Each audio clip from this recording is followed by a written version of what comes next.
Thank you so very much. La Cadco drummers and, of course, Dr. Antoinette Steins for the opening proceedings. Such a commanding invocation. This is surely a powerful signal that we're in for a session with a difference. Yeah, drumming, Afro-style, dancehall. I'll try my best not to do any DJ, since I'm not the main proceeding. Good evening, distinguished ladies and gentlemen all, and welcome to this inaugural professorial lecture dubbed Dance Hall, Cultural Studies, Theorizing and Activism within the African Diaspora, to be delivered by one of our newest professors in the universe.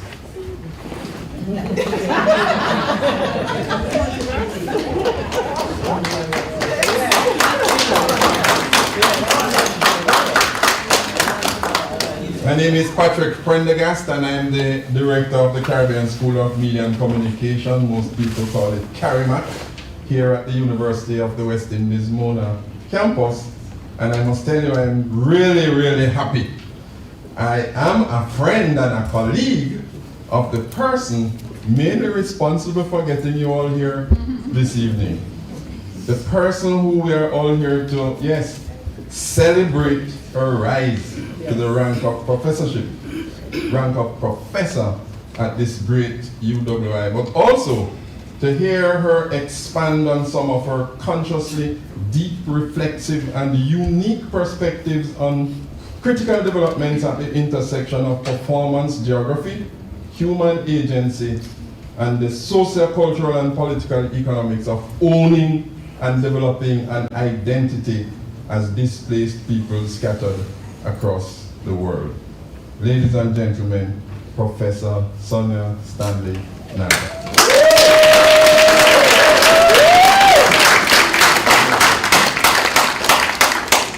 So folks, we're in for a very special evening, and my role is really just to try and hold it together as tight as possible. Emphasis on the tight. Don't pay me any money, I'm not coming up here, come take down anybody. But we'll try to keep it as tight as we possibly can. So I'm going to leave all the glowing tributes and the wonderful sentiments to those named on the program, except to say this to Sonjah. You are deserving of this achievement, and our sense of self and nation, our identity and agency as a people, our understanding of Black Atlantic culture as performance and geography are better for the work you have done and will continue to do. Respect, my sister. So before we get to the main act, we have to do a little bit more exposition. Here are a couple more verses, probably play a few bars here and there, cross a bridge before we get to the dance hall. So I also need to acknowledge and welcome some of the very special guests in the gathering. Pro Vice Chancellor for Global Affairs, Ms. Sandra Maynard, and colleagues from the regional headquarters. I think I see behind us there Professor Vereen Shepherd, who was over here, and that, yes, Sonjah will talk a little bit more about later as well. I think we have Pro Vice Chancellor and Principal of UWI Campus, Professor Denzel Williams, he may be online. Dean of the Faculty of Humanities and Education, Dr. Dion Edwards, and other FHE colleagues, including head of the Institute of Caribbean Studies, Dr. Dave Guss, and other colleagues from the ICS. I'm looking to see if I see Dr. Nicole Plummer. There we are. She will have the awesome responsibility of formally introducing the lady of the moment a little bit later. But I also want to acknowledge and welcome former Dean of the Faculty of Humanities and Education, Professor Sylvia Coingberg. I know that in relation to this evening's event, you'll see his name there as a former head of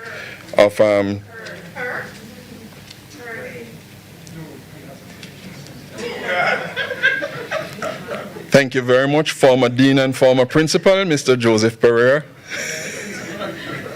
Deputy Principal. You know what I mean?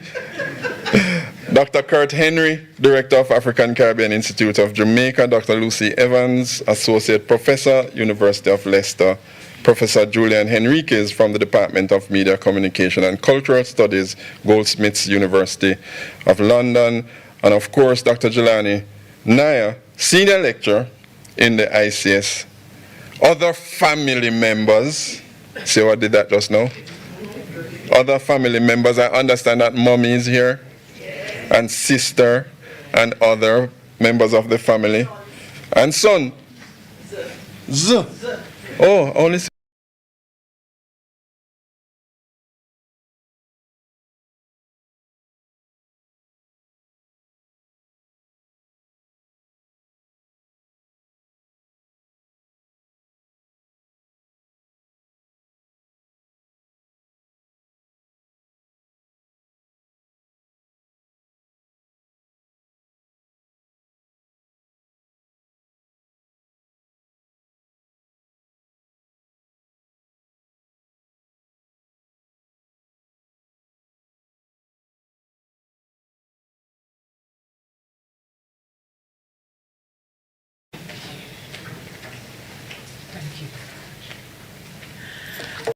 Well, everyone's gone quiet. Good evening. Good evening. It's so lovely to see so many people here to celebrate such a wonderful, wonderful woman. So, friends, see how tall I am? Dr. Pendergast, see, there we go, wow. There we go. So, friends, distinguished guests, it is a real pleasure to be here as a witness today to the elevation to professorship of Sonjah Stanley Niaah, a colleague who is both a distinguished and beloved friend, and for me personally, a wonderful friend since I have started here at the University of the West Indies.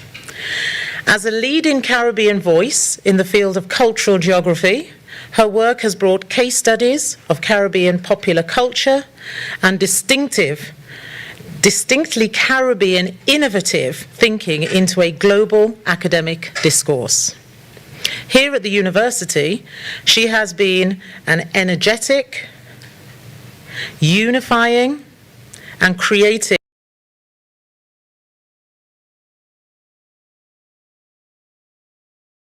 led for 6 years as the director.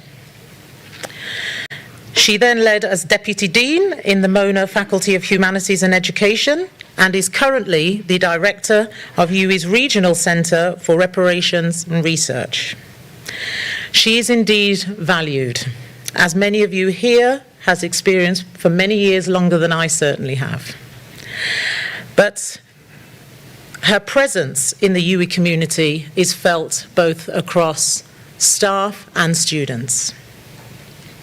She's very much loved, and I certainly have entertaining times when I go out with Sonjah. You can't get from one place to another. I can see your family nodding, so they're in sympathy with me here. You can't get from one place to another, can you, without stopping? Literally every other person is running up to give her a warm hug and to say hi to her and to talk to her about some amazing thing that she has done. So it's always an educational experience to be part of that. But moreover, she is equally respected and admired amongst her colleagues in many universities, I should add, and scholarly organisations with which she has initiated contact and maintained very successful international collaborations. So at the time of her professorial application, Professor Stanley Niaah had published a substantial monograph, 2 edited books, 12 chapters in books, 18 refereed journal articles, and 2 edited journals. She has also added a co-edited book on island cultures and festivals. And that's here. You can get that, by the way. It's published by UWI Press and is right there at the back of the room, so I would encourage you to purchase a copy.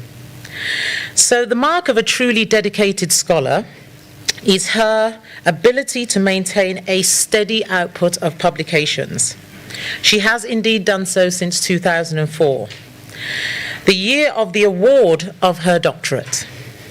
Her seminal work, Dance Hall, From Slave Ship to Ghetto, was published in 2010 by the University of Ottawa Press, and her record also includes publications with Routledge Press, UWI Press, of course, Florida International University Press, and has appeared in journals including Caribbean Quarterly, the Journal of Latin American Anthropology, Comparative, and Space and Culture. So a very established scholar. Now, her principal work on dancehall music and culture, Professor Stanley Niaah, blends ethnographic and cultural geographic imagination and methods, whilst elaborating on the foundational works of other scholars, including some colleagues here today. The thrust of her work is a holistic approach that both encompasses and exceeds ethnographical music and literary analysis, I should say, straddling disciplines which study performance, music, culture, media, as well as politics, geography, gender and tourism. You're quite busy, aren't you? Most definitely. And she approaches dancehall as an embodied event that maps Pan-African practices dating back to slavery onto Jamaica, where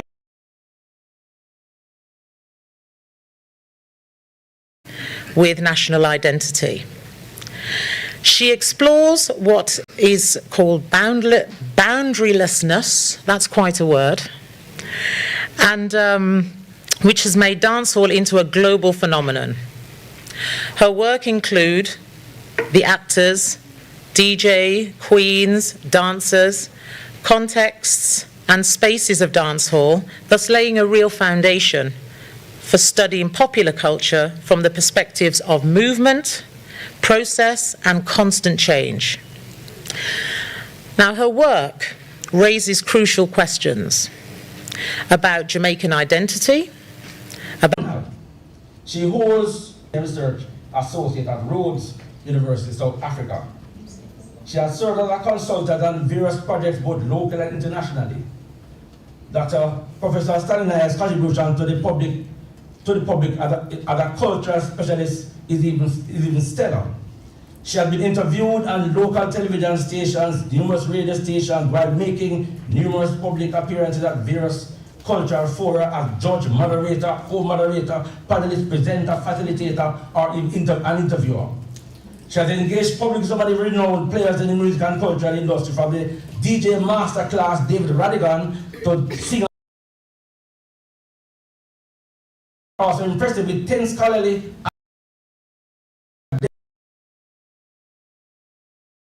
more amazing, and I counted this in 2023.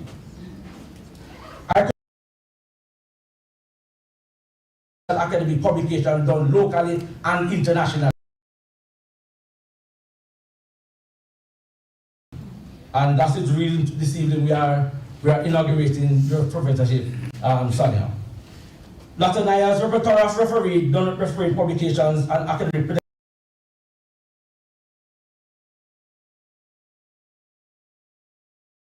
sought by the international scholars and cultural and creative industry editorial had a strategic direction to position the ICS in different international spaces.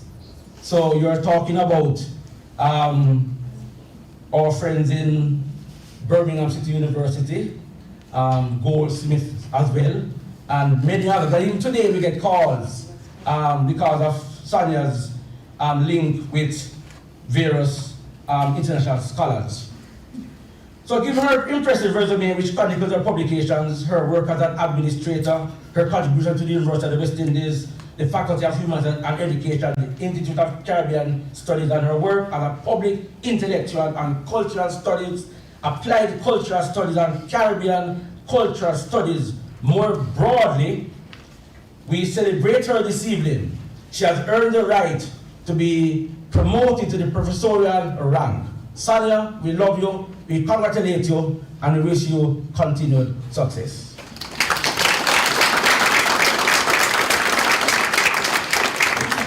Thank you very much, Dr. Gus. She's a big deal. Earlier I heard somebody started, yeah, well, this was you with a 12-page thing. Yeah. Yeah, thank you for bringing it down to 5. I got so much things to say right now. So many more things to say too. So getting to this point in your academic career means that you would have had to demonstrate a higher level of leadership and initiative, as well as the capacity to work with the others in developing meaningful partnerships and collaboration, innovation and capacity building. So now we want to hear from her mentors, her mentees and collaborators. And we're going to hear from Mr. Joseph Pereira.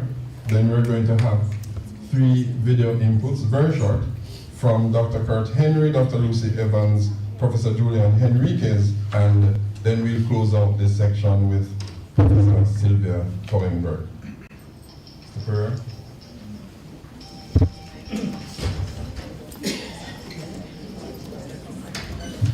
Good evening, everyone. As part of the geriatric generation. It is the greatest pleasure to be here to see Sonjah at this level. All flowers bloomed back in 1999.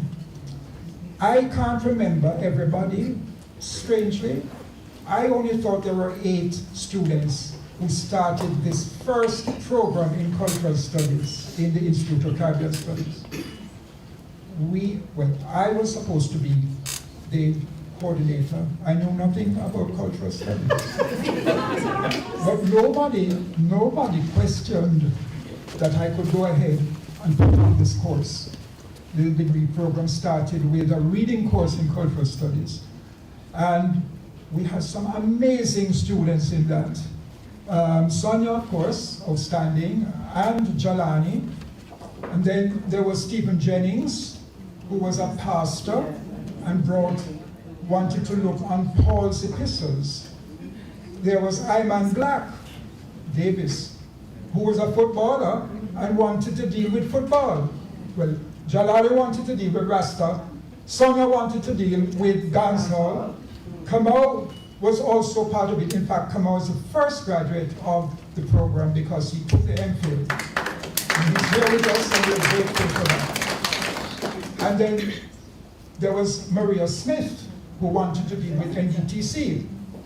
Now that he's dead, I can say this. She was terrified because her supervisor was Rex Nettleford. So we had an interesting period there. And as I said, it was a reading course, and we all learned tremendously. And Sonjah was one of the leads in this discussion that we had throughout that year of introduction. And then they moved on to do the actual research for their programs, and Sonjah, as you heard, finished in 2005 her degree.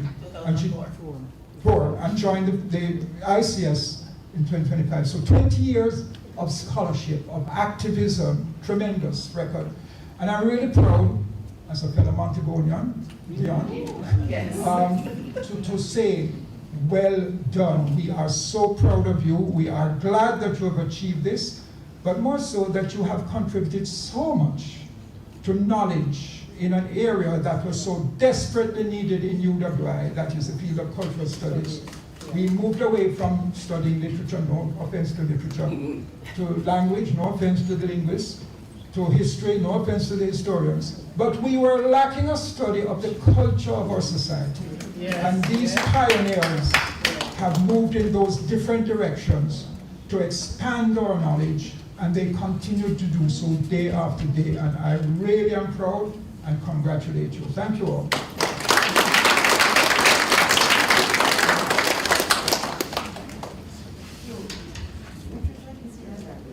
Distinguished colleagues, esteemed guests, students, friends, it is with great pleasure that I join you today to celebrate the remarkable accomplishment of our dear Professor Sonjah Stanley Niaah.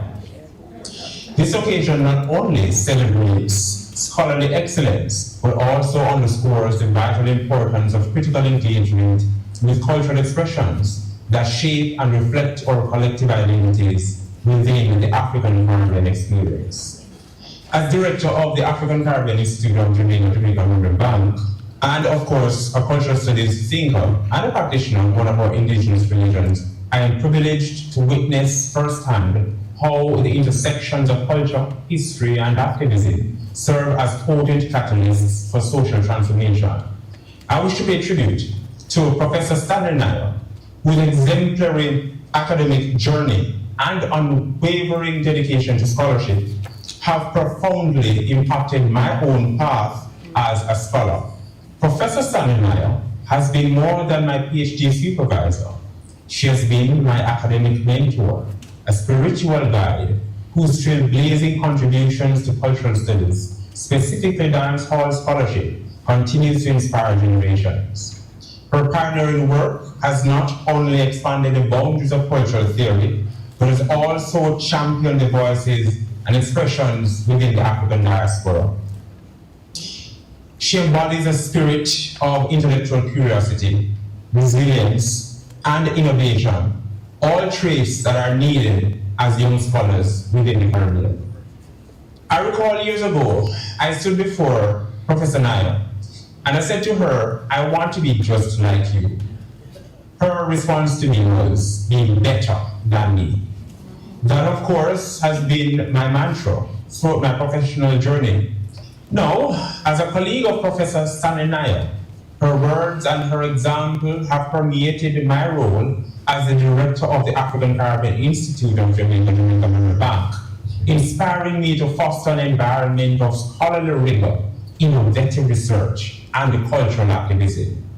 Her legacy serves as a beacon, encouraging us all to push boundaries, challenge norms, and elevate our work for the betterment of our communities and the African diaspora.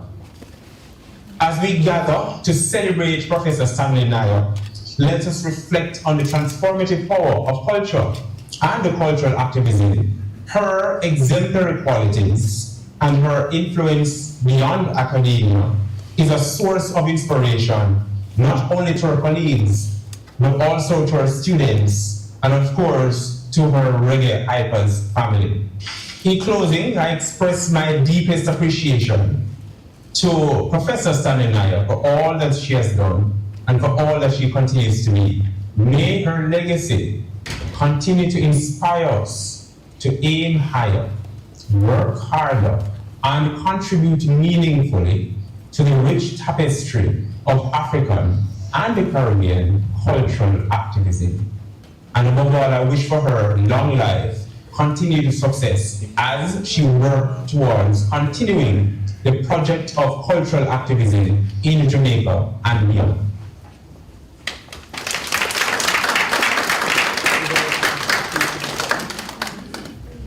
I'm Lucy Evans. I'm based at the University of Leicester in the UK.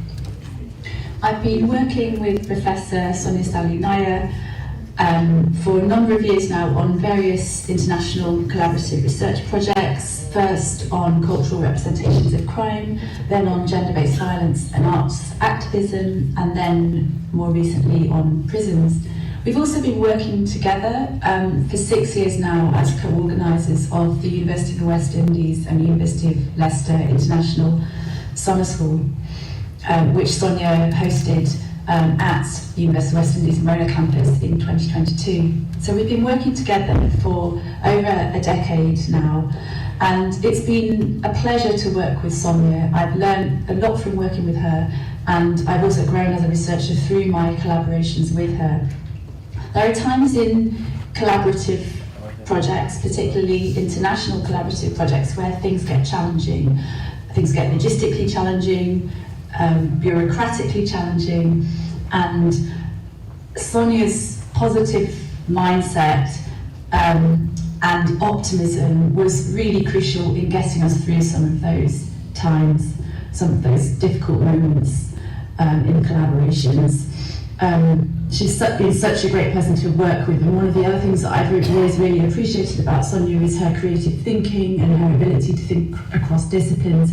If I remember kind of the times that I spent working on grant applications with Sonjah, I found when we'd be talking together, brainstorming an idea, I would leave the meetings buzzing with ideas. Another of Sonjah's qualities that I greatly admire is the generosity that she affords to other people. I've never, in all the time I've known her, ever heard her to say a negative thing about anyone, and that's a quality that I greatly value and admire. Sonjah has been and still is an excellent collaborator and colleague. There's just one more observation that I'd like to add, which is that Sonjah is an exceptional speaker, as I'm sure everyone here already knows. And I remember when she delivered a talk as part of the teacher training event at the end of our project at University of West Indies Mona campus for teachers.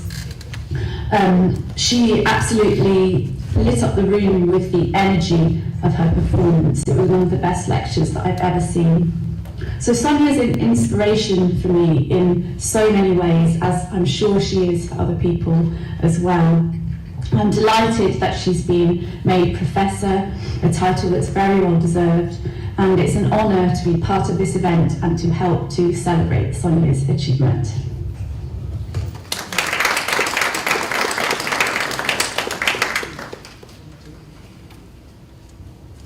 Good evening from London, and congratulations on your elevation, Professor Sonjah Stanley. Thank you for inviting me to say a few words on this occasion. My name is Julian Henriquez. I'm a professor in the School of Media Communications and Cultural Studies at Goldsmiths in the University of London. And there I'm convening the MA in Cultural Studies and the research on sound systems, media, music and technology. And I'm happy this evening to say these words because I've known Sonjah for, if I may call you that tonight, as well, for very many years, at least since I was teaching on this campus at Karamak in the video department. And so I've known about Sonjah's work and the tradition that it comes from sits for a very, very long time. I enjoyed attending the global regular conferences that were then organised and initiated by Professor Caroline Cooper. And that was a great way of reconnecting back to Jamaica since then, under the leadership of the conferences being directed by Professor Stanley Niaah. And so I've been attending them and contributing to them, and thereby, if you like, reconnecting and maintaining my connections as well as with my research with the Jamaican scene. And there are really very many grounds on which this professorship is so totally well deserved. On the grounds of the publications, the monographs, the edited volumes, and the new journal which she edits, the Journal of Caribbean Sound and Music Cultures, on the grounds of the international research groups that Professor Stanley Niaah has led. The embodied methodologies one is one that I've been involved with. Of course, her leadership in the Institute of Caribbean Studies and the Reggae Studies Unit, and most recently directing the Centre for Repatriation Research. Putting all this together, I would like to suggest that the professor's ship is so well deserved for her outstanding contribution to both the tradition of cultural studies and the field of reggae music culture scholarship. By the research tradition of cultural studies, I'm thinking not only of the pioneering work of Professor Caroline Cooper, but also in the UK of the cultural studies tradition that was founded by Professor Stuart Hall, who I was blessed to have as a family friend for many years and as an occasional mentor. And while reggae has for a very long time been a global musical phenomenon, the popular culture of the island of Jamaica itself has not had the same recognition but on the island. And only recently has it become a proper area for academic research and scholarship, not least through Professor Stanley Niaah's work herself. And this is where she and I share a common commitment and a common cause, you could say. Over the last 5 years, we have both been involved in an international project funded by the European Research Council in Brussels. And Professor Stanley Niaah has made a major contribution to the Jamaican component of that project, which is called Sonic Street Technologies, Culture, Diaspora and Knowledge. And on that project I've been leading it as the principal investigator. The Jamaican contribution has been particularly important, as you would imagine, if you're studying sound systems. Jamaica has to be, if not at the centre of it, a really important part of it. As part of that, one of the highlights, just as one example, was Professor Stanley Niaah's contribution organising together with Dr. Dennis Howard a reasoning session of Jamaican sound system professionals. I'm not going to name any names, but the top of the country's sound system professionals. And that was a real highlight. And this was really what we call practice as research, recognising the knowledge system of sound system professionals that we gathered together and the value that they have for Jamaican culture. But typically, in Professor Stanley Niaah's hands, the session was also a way of using the research process to make a positive, we call it intervention, on the Jamaican sound system scene itself. She was thanked for that. But most important, and this is my last point, throughout her career, Professor Stanley Niaah has always used what would be called the cultural capital of the University of the West Indies to advance the recognition of, and hopefully there is investment in, Jamaican music and sound systems as the island's unique cultural capital. Sonjah, my congratulations. I salute you for all your contributions and achievements to date, and I'm very sure all those to come. Thank you very much.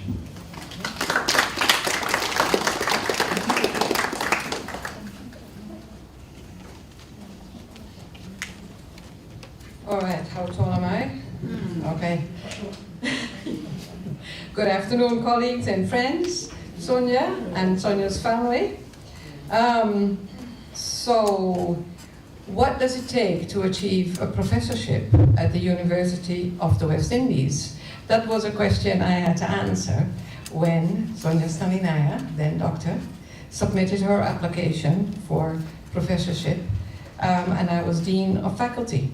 So our ordinances give us 3 criteria for the elevation to professorship. First, a record of distinguished original work. Second, outstanding success and wide recognition of professional activities. And third, enhancement of the reputation of the university. What do you think? Did you do these things? As per the first criterion, it hardly needs saying that Professor Sonjah Stanley Niaah earned her professorship on the basis of a distinguished, original, voluminous, and incisive body of academic work. So I'm not going to speak to that. It's already well established. Let me speak a little to the other 2 criteria. Second was the criterion of outstanding success in and wide recognition of professional activities, and that turned out to be a problem for me. Because as Dean of Faculty, I had the task of finding a minimum of 3 what we call independent external assessors who were themselves esteemed professors in cultural studies or related areas and who would be willing to write a report on her record of scholarship. Not hard to identify professors of the right, area and stature. Not hard to find them willing either. But the independent bit was a bit of a problem because she had been so successful in her wide recognition of professional activities. She had so many international collaborations. She had been invited to so many different places. We had every continent, right? It was difficult to find somebody who did not personally know her and call her their friend, collaborator, whatever. She was simply too well known. So, of course, I finally did succeed. And I cannot reveal, too much, except to say the reports were glowing, and I would not be surprised if some of them haven't sought you out for future collaborations. And moving on to the third criterion, that of the enhancement of the reputation of the university, the ordinances tell us that this can be met through academic leadership, through contribution to postgraduate studies, and through other projects or activities. Sonjah's work generously exceeds expectations in these regards. Her expertise has been sought after locally, regionally, internationally. We've already heard some of the organizations mentioned. I won't repeat them. Where postgraduate studies is concerned, she has supervised enough masters and PhDs that we know the continuity of our academic legacy in the form of a new generation of scholars is guaranteed.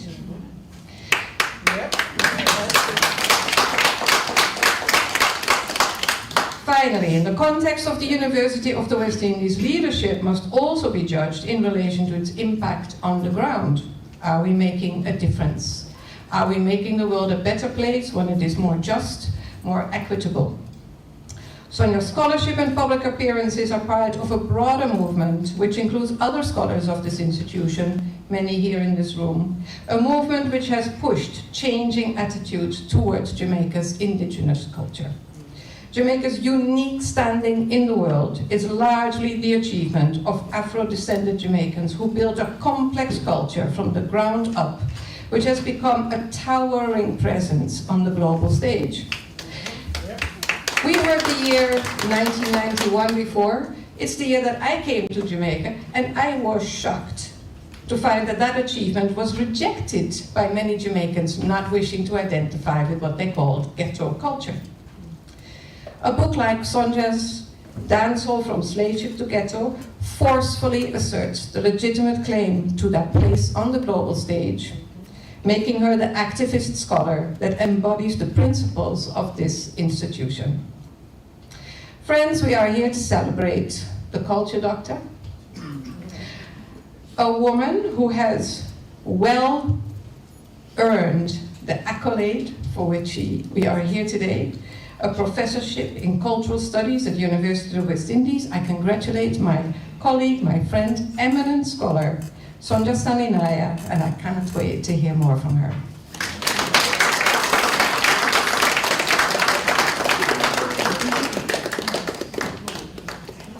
Thank you all.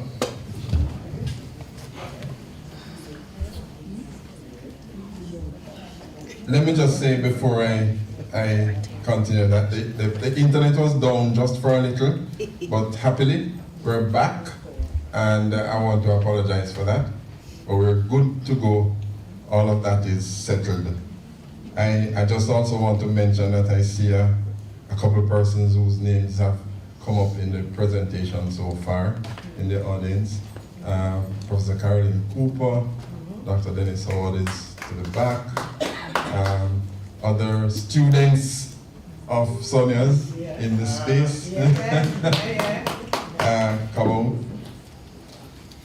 I will tell you this, when I was director at the Mona Western Jamaica campus, Sonjah and I will have long-standing relationship, and it was very easy to get Sonjah to come and do a public lecture.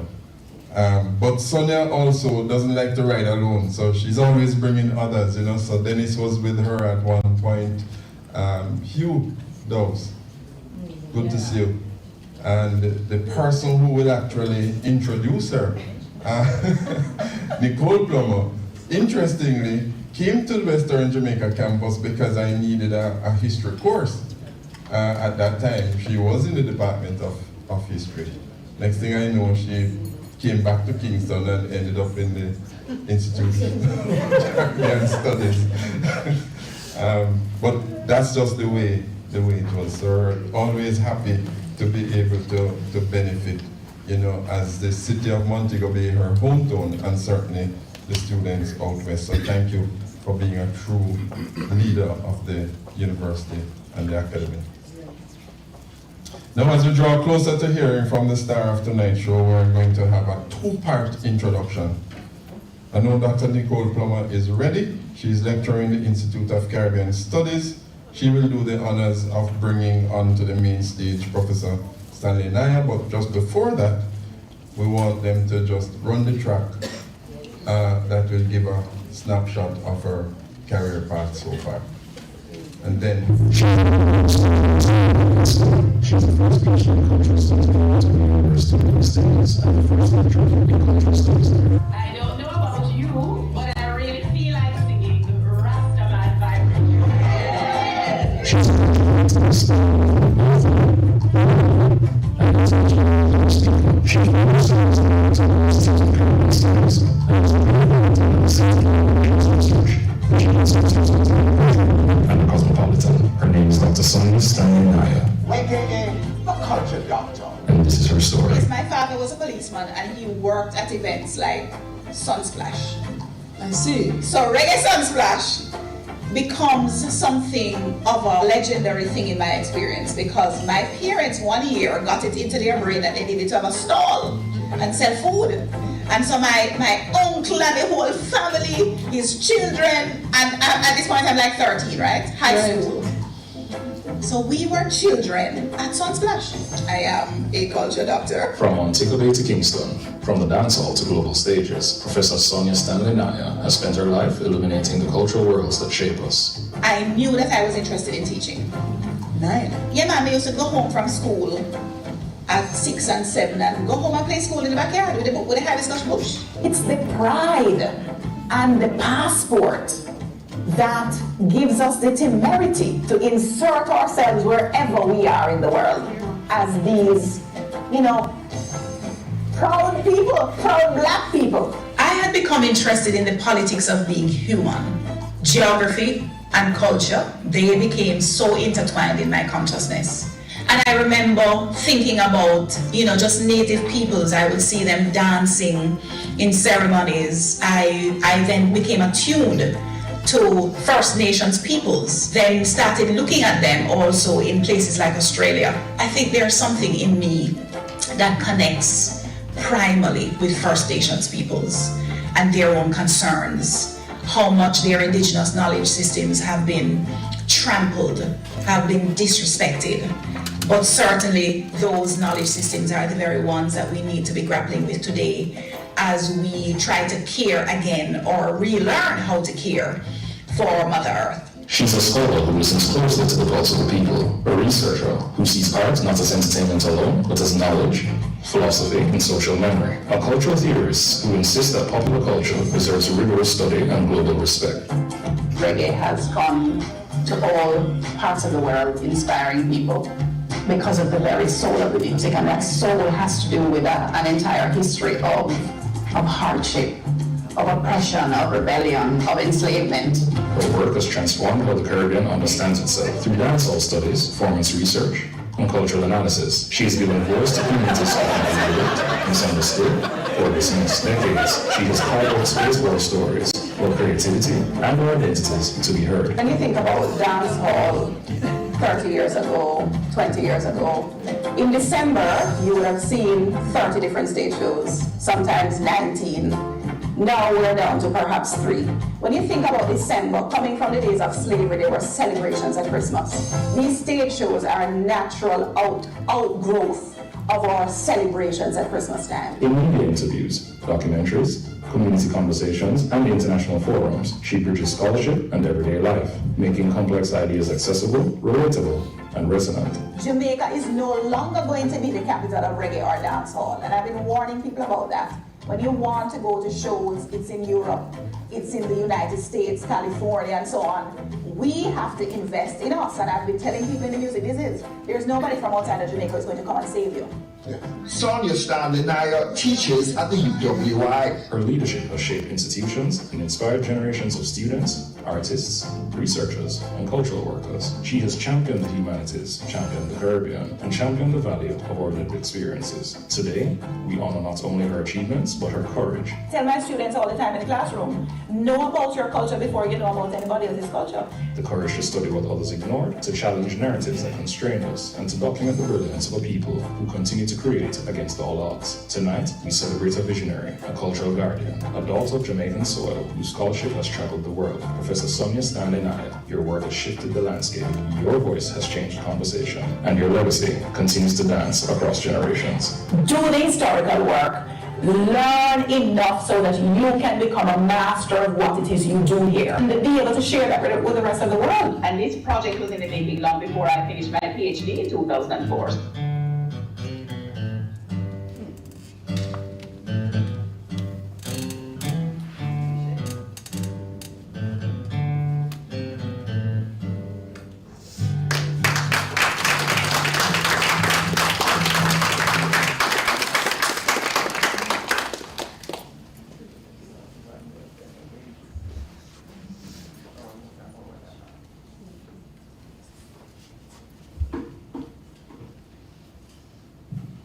And you notice every time the person to the podium gets shorter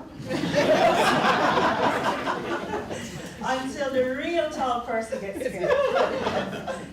Now, I'm here, I'm listening to everyone and I'm saying, what can I possibly add to this conversation, right? So I'm going to do this like a conference presentation. I'm going to give myself 15 minutes. Yeah, because y'all don't even know her CV is like a book because she's that amazing. So I'm going to give myself 15 minutes to say everything or most things or some things about Sonjah Stanley Niaah. So good evening, everyone.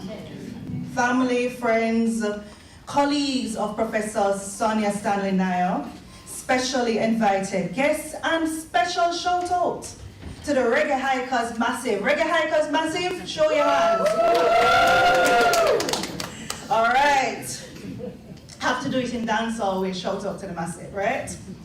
So today it's my honor to do the introduction at her inaugural professorial lecture. A product of St. James, like myself, she went to my rival school, right? She went to Mount Alvernia High School. She wears, y'all remember Bobby High? No, she's a daughter, a sister, a wife, a mother, an auntie, a mentor, an activist, a leader, a pathfinder, a trendsetter. Each role she plays well, each role she gives her entire heart. Whether she's leading the Institute of Caribbean Studies or the Center for Reparations Research, or setting weekly hiking routes as our lead hiker, fearless hiker extraordinaire. Now, Sonjah is a product 100% made at the University of the West Indies, Mona. She received her Bachelor of Arts in Geography with a Geology minor in 1991.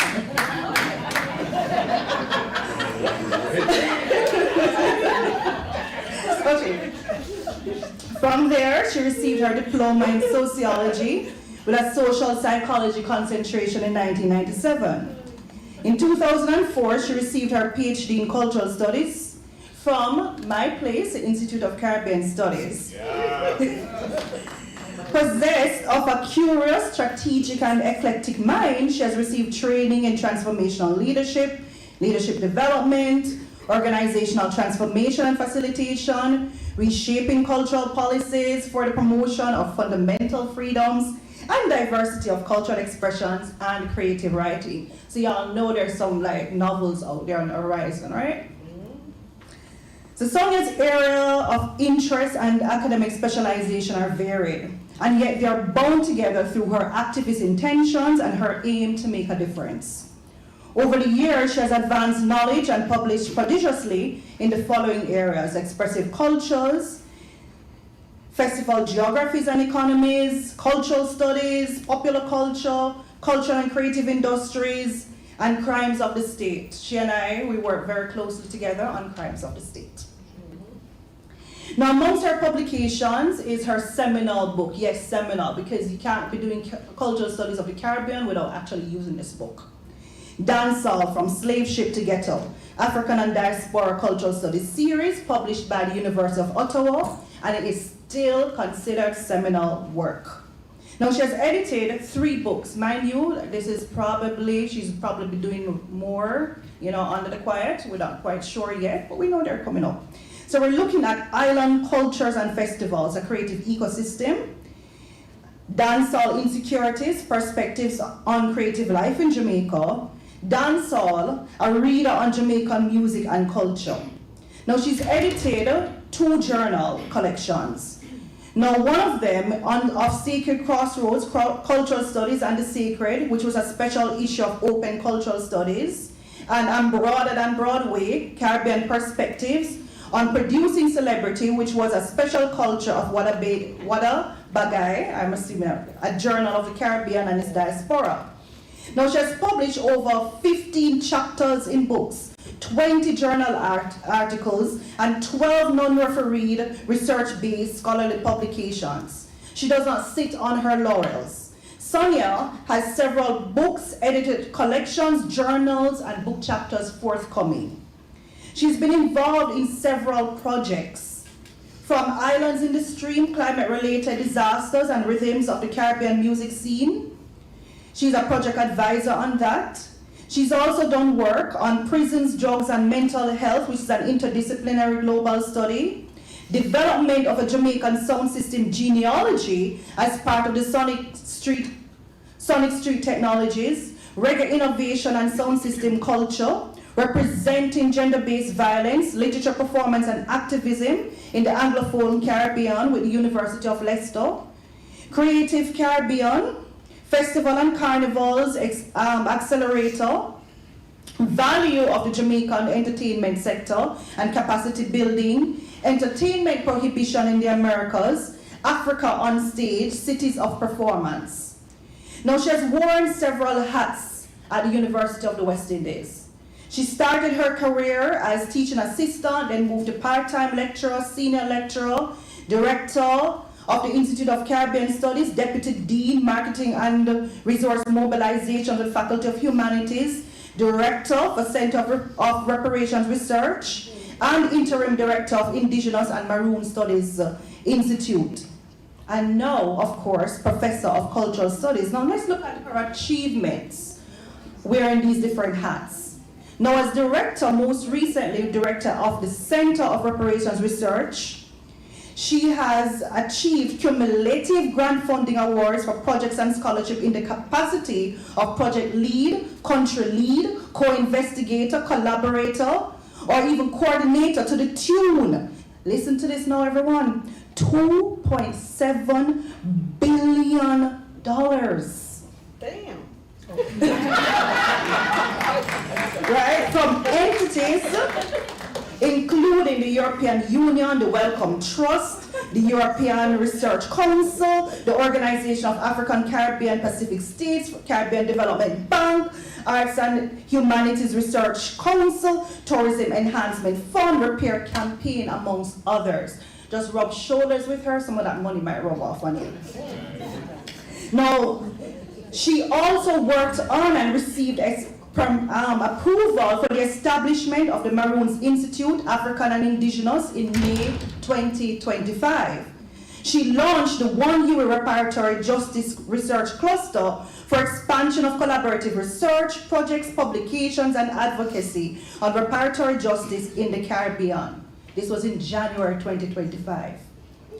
Now as Deputy Dean and Director, and this is just a little snippet, right? Just a snippet. As Deputy Dean and Director of the ICS in the Faculty of Humanities and Education, she was responsible for the procurement of numerous scholarships. She launched a call for authors for a writing series for the FHE Research Symposium. She also helped to develop and collaborate on the UWI Leicester University 5-year International Summer School. Now this is coordinated through the University of the West Indies, through the ICS with our MOU. Ooh, yeah, it is coming on. So she's also received, through her hard work, successful award of the ACP EU grant for the development of the cultural and creative industries in the Caribbean, the EU project entitled Justice for All in collaboration with the Department of Government, Institute of Gender and Development Studies, and the Faculty of Law. She's also had successful stewardship of the signing of an agreement for strategic hemisphere alliance between UWI and Universidad de los Andes in pursuit of collaboration on global comparative cultural studies, medicine, and natural products. She's introduced the Sound Culture book series at the UWI Press. She's also the editor on that book series. She's done, and this book series has produced Dancehall, a reader on Jamaican culture, Rough Riding, Tanya Stevens and the Power of Music to Transform Society, King Yellowman, Meaningful Bodies in Jamaican Dancehall Culture. She's also done quite a bit of work otherwise, right? We're looking at, So we're looking at her work as honorary fellow, before she became director, Center of Reparations Research, visiting scholar, University of Glasgow, senior research associate, Department of Fine Arts, Rhodes University, South Africa, member of the International Scientific Committee, UNESCO, advisor to the Executive International Cultural Development Organization in Austria. Member of CARICOM Regional Cultural Committee Technical Working Group for the Consolidation of regional strategies for the development of the cultural and creative industries with responsibility to provide draft implementation plan. Visiting scholar collaborator, Birmingham City University. Visiting scholar, lecturer, Universidad de los Andes, Colombia Department of Language and Culture. And this is just a sample. Now, a media personality who has appeared in numerous documentaries, a gifted speaker, she has given presentations on almost every planet. I am certain that Antarctica will miss. She will be freezing her tail off and shivering through the lecture, but she will do it. She has supervised numerous graduate students who have gone on to lead, to soar, and to change the world, just as she inspired them. Sonjah has achieved so much, and we can consider this just the beginning. Sonjah is always evolving, always fascinating, and always, as we know in cultural studies, in the process of becoming. I am thankful to call her friend, mentor, collaborator, motivator. It is my honor to invite to the stage Professor Sonjah Stanley.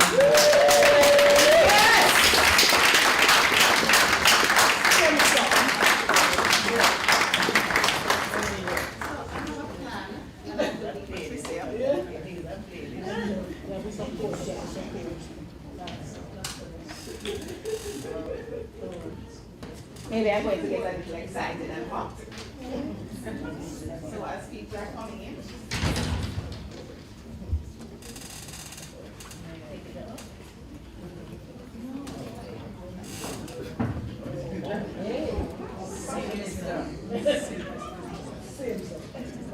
It's my day. Yes.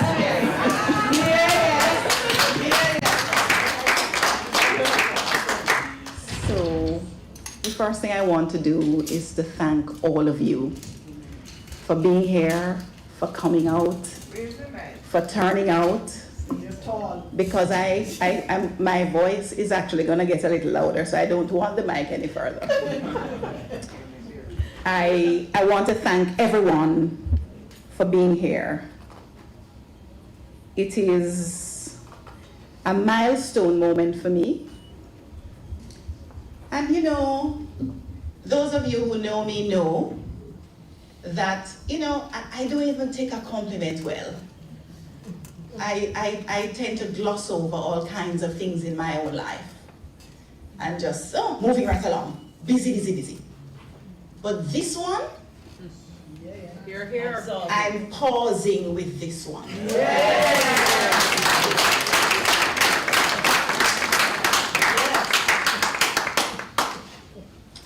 So many people to thank. The Faculty of Humanities and Education, Dean Edwards Carr, I have to call your name.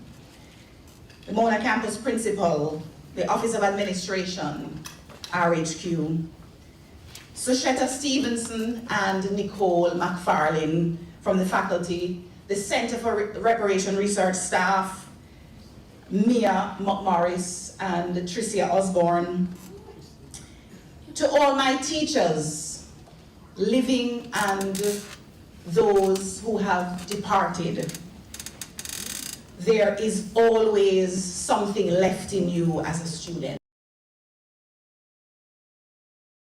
The kinds of education I've received, the teachers, the consciousness, Rastafari, revivalism, Yoruba, to all the Buddhist teachers, from Thich Nhat Hanh, musicians and singers opening the paths to creative impulses and insights, from Peter Tosh, Yoso Endor, and Tina Turner. Those people have been giving me life all along. All the writers and scholars. I want to thank my family, my immediate family. My mother is right here. I wouldn't be here. I would not be here without her. My close friends for being the pedestals in my life on which I regularly stand. Regularly laugh the pea soup. I'm sure you all heard me sitting there. Laughter is something I grew up with. I'm sorry for those who didn't grow up with laughter. I had laughter in my house every single day. My Sri Lanka posse, my hiking posse, my academic fraternity far and wide, my research collaborators. As the young people would say, Mommy, we made it.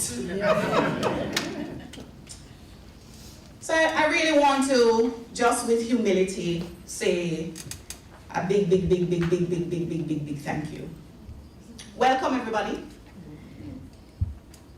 This lecture is not about me. Neither is this lecture about you. This lecture is dedicated to every child in and of the Caribbean who should not have to wait till they enter, if ever they enter, tertiary education to have knowledge of and deep appreciation for their culture, for their history. This is the substratum, what lies at the foundation, the raison d'etre of my lecture this evening. And I'm not going to use too many big words. But if I use big words that you don't understand, just write them down. I want to welcome our audience online. Just write them down. That's what I tell my students all the time. Fundamentally, I make a link between culture, pedagogy, activism, and social transformation, which is something I'm really big on. My academic work has not been just to do academic work. That, to me, would be too meaningless. I center attention on Jamaica and the work I've done here while making reference to locations in the wider African diaspora. Through a cultural studies lens, where cultural geography, performance studies, history, and urban studies have intersected with a qualitative methodological sojourn, my signature contribution to the field lies in the theoretical plank underpinning my work, which is performance geography. And I'm not even gonna explain what that is right now. I think, we can Google that. But needless to say, I was the first person to put those two words together, performance and geography. And I'm pleased to see that there are students all over the world, scholars, who reference this term, who have taken it up, and so it now has a life of its own beyond me. Performance is a requirement for life. That's one of the things I discovered through my work. You walk, you talk, there's a way in which your body has to be moving. And it's kind of interesting because now I have a hiking group. There is a way in which movement, the practice of moving in whatever way, shape, or form, I know is fundamental to living. If you're not exercising, if you're not moving, you're gonna die. Your muscles need movement, Performance is a requirement for life. It consists of labor, the work of being or having status in the world one occupies. I focus on acts of performance. I focus on acts or performance practices that implicate space in tangible ways that can be and need to be theorized by virtue of the weight given to these socio-performative acts. It's about the link between the self, identity, place, and certain acts. In looking at the ways in which people living in specific contexts give those locations identity through performance. I analyzed the interplay between spatial use, character, citizenry, identity construction, and community building strategies. Over the past 15 years, since the release of Dancehall from Slave Ship to Ghetto, which publicized this work to the world, I have been seized with the particular politics of the Jamaican context, which has consistently been ignored by legislators and policymakers. I've been ignited by and have been vocal about social responsibility and social transformation.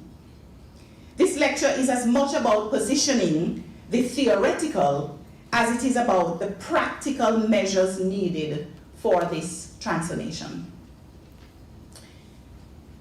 On December 6, 2025, South Africa appeared again in the BBC's news cycle. This time with a gruesome mass killing of 11 persons at a hostel, among them a 3-year-old, a 12-year-old, and a 16-year-old, with 14 others reportedly injured. In a series of mass shootings that have plagued the country, this one caught my attention because it reportedly occurred at an illegal shebeen. a place for drinking, dancing, unwinding, the same shebeen I had studied and documented in 2005. A shebeen is an informal, unlicensed tavern or bar in a township selling alcohol, traditional food, often a private home, historically functioning as a pivotal social hub for community, culture, dance events, political discussion during apartheid, and today continuing as a vibrant, though often controversial part of South African social life. Some eventually become legal operations. The police have reported illegal shebeens as a major challenge because they appear frequently as venues of mass shootings. Crackdowns, for example, have resulted in some 12,000 being shuttered, and 18,000 associated arrests have been made between April and September to 2025.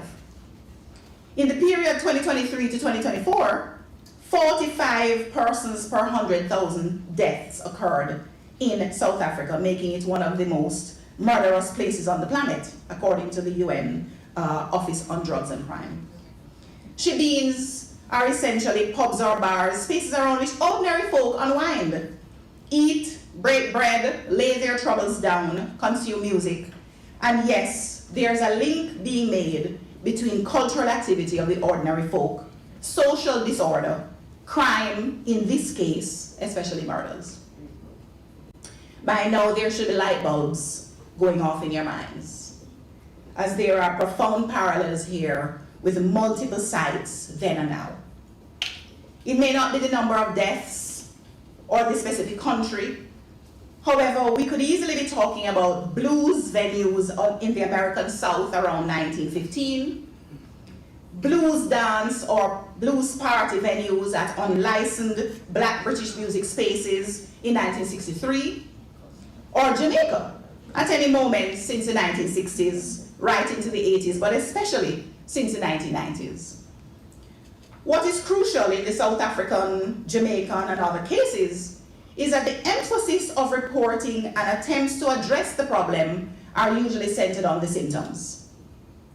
Deviant and violent behavior, crime, social decay, class conflict, where emphasis is never placed on the underlying causes. And I see Shakira smiling.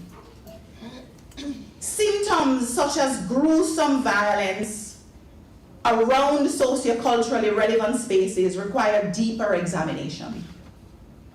The violence is a symptom, and eradicating violence is not possible without engaging the challenges faced by oppressed, economically disenfranchised citizens, either in post-apartheid South Africa or post-colonial Jamaica. While South Africa represents more complex demographics, politics, with a population size of 64 million, today parallels are evident in the African diaspora celebratory cultures and performance practices in Colombia, Puerto Rico, Brazil, Trinidad and Tobago, among others. These parallels are not without stories of waves of police violence, targeting venues frequented by Blacks, where Black music is consumed and Black celebration takes shape in the absence of a celebratory infrastructure in which space is made or easily accessible to the Black poor or working class. Where celebratory space is concerned, it matters who owns it, who controls it, who has access to it, and how it is used. And I'm signaling here from the work of Ed Gilbert via Factory International in his conversation about blues dances and rare grooves.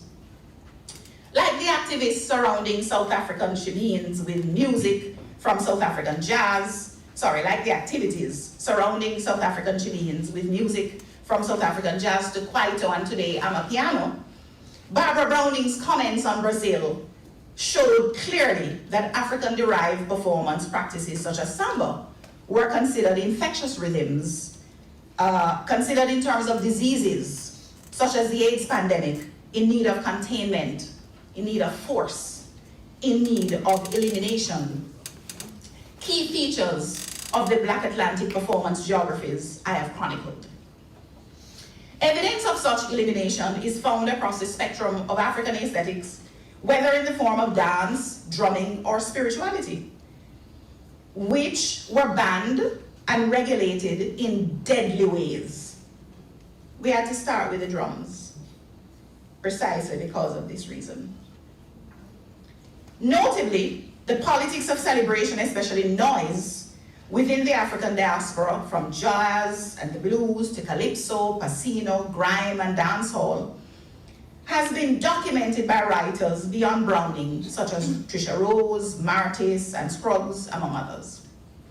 As various states over time have sought to cement the words Negro and noise, or black and boisterous together in pathological ways, various populations have remained steadfast in their imperative to live, to celebrate, and to affirm their being. What is this imperative to celebrate? To gather despite the odds, to make noise, quote unquote noise, and even disturb one's neighbor. There is an imperative to celebrate, even as states have been militant in their attempts to stem the prevailing tide. Martis explained, and I quote, "I've watched as black people have been silenced, arrested, and even killed for noise they make. Black people aren't more or less loud than anyone else, and yet the noise we make is feared, scrutinized, and made public.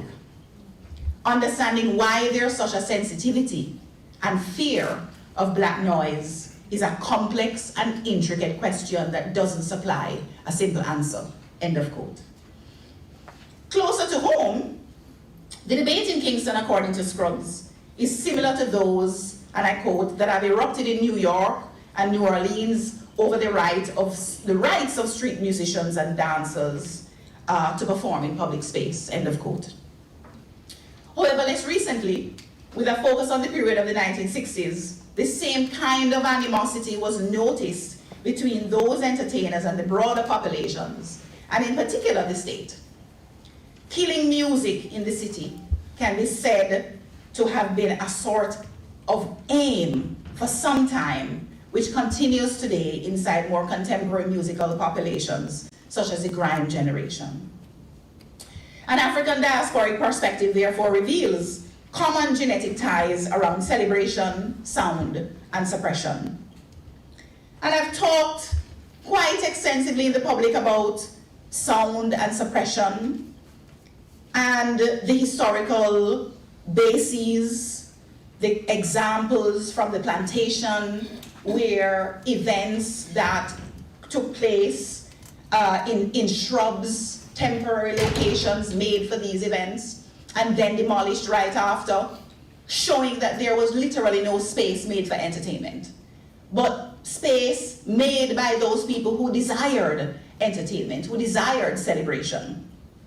And there's an entire history that I've, completely documented about this. There were, so from the 17th century, we are seeing even legislative platforms developed to eradicate noise. Several legislations were passed in the Anglophone Caribbean following from the inherited frameworks for noise abatement and the suppression of black expressive culture as far back as the 17th century in colonial spaces such as Portugal.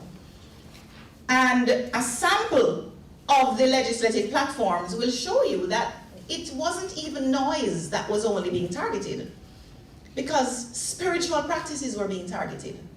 The prohibition on drums and horns in Jamaica from 1688, the Antigua Act 1702, law banning communication by horns and drums, an act to remedy the evils arising from irregular assemblies of slaves, 1760 in Jamaica. The Grenada Consolidated Slave Act for the punishment of obeah, 1819, Montserrat, ban on Kalinda drums, Kalinda bands, 1883 in Trinidad.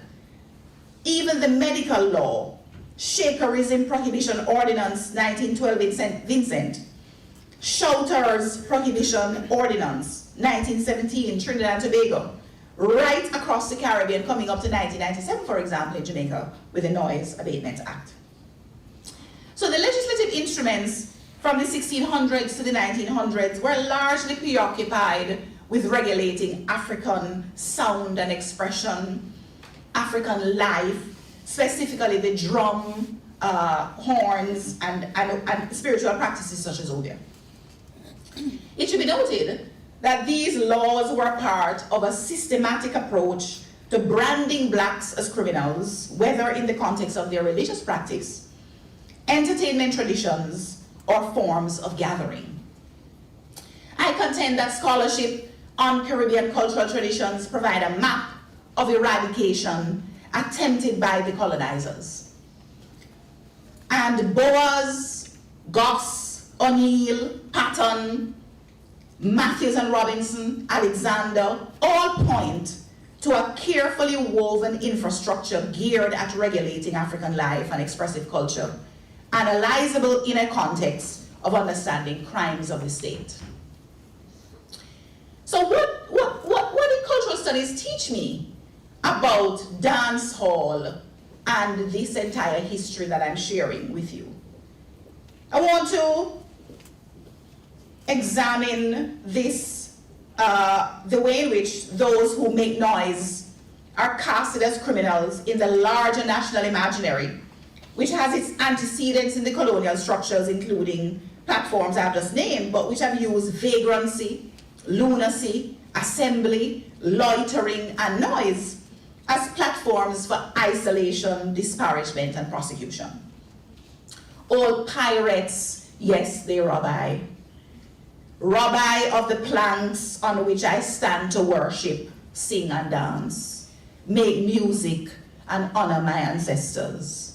And I have expanded on Bob Marley's words there just to explain that there is so much that African peoples have been robbed of in this part of the world, precisely because of the overwhelming need to eradicate what it is we did to live and have our being. While observing Jamaica's popular cultural landscape, the overwhelming messages have been around conflict, violence, and deviance. A certain notoriety characterizes the Jamaican sound, and there are decades of observation regarding the historical problems around noise, entertainment, and work in Jamaica, where the entertainment sector has been under siege, and its promoters, proprietors, and patrons have existed in an antagonistic relationship with the state and enforcers of the law charged with protecting lives. Indeed, the use of force by the Jamaica Constabulary Force to regulate entertainment outweighs any other sector or profit-making enterprise, except in cases where private security measures are arranged. And we can think of Carnival. What lies behind this crackdown story? This story of suppression. There's a loud sense in which Jamaica casts dancehall as noise, guns, gangsters, and delinquency. But there was always a rhythm that took me in. There was always a rhythm that enfolded my senses and provided unbelievable invigoration. And I know it must be the same for many of you. You just didn't necessarily choose to go the path that I went. It all began with the school fetes. I can never forget. You remember, Niaah, when Supercat came to Mount Alberta to perform? Let me tell you, big shot. Stage shows and the parties that my parents threw. I had a Sweet 16 party with a sound system, string up, traffic blocking Sweet 16 party at my house. My parents were party people. They threw parties, anniversary party, birthday party, a proper surprise party that almost had my father's heart give out. Yes, we got him really good. Rest in peace, Levi George Stanley. These parties or celebrations weren't only happening at my home. I came to understand the politics of culture through immersion at the tertiary level. And in this sense, I am one of the few, we might even say, that I am an outlier. A cultural studies examination of Jamaican popular culture and that reflected in the African diaspora, whether inspired by Jamaican music or not, was essentially revolving around celebrations of the entire spectrum of life. Anniversaries, birthdays, memorials, return of the incarcerated to the community, sound system dominance, and so on. I went even further though. What lies at the heart of this culture of celebration? What lies even beyond the venues that I've studied? The dance moves. What lies beyond the dance floor? A snapshot view of some of what I have found include intense reliance on and devotion to humor in Jamaican music, a moral order around informers and same-sex relationships, a psychology of defiance, a sense of collective solidarity, a dancehall diaspora including dancehall queens, teachers and students. Musical innovation manifests in development of 8 distinct genres of music in Jamaica alone.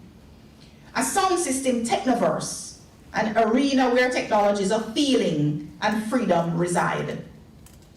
Cultural and creative industries buttressed by music with inadequate support from the state. Those are some of the things I found. Festivals at the highest commercial level, represented globally under the banner of reggae. But also, I have found a music that reflects a culture of gender-based violence.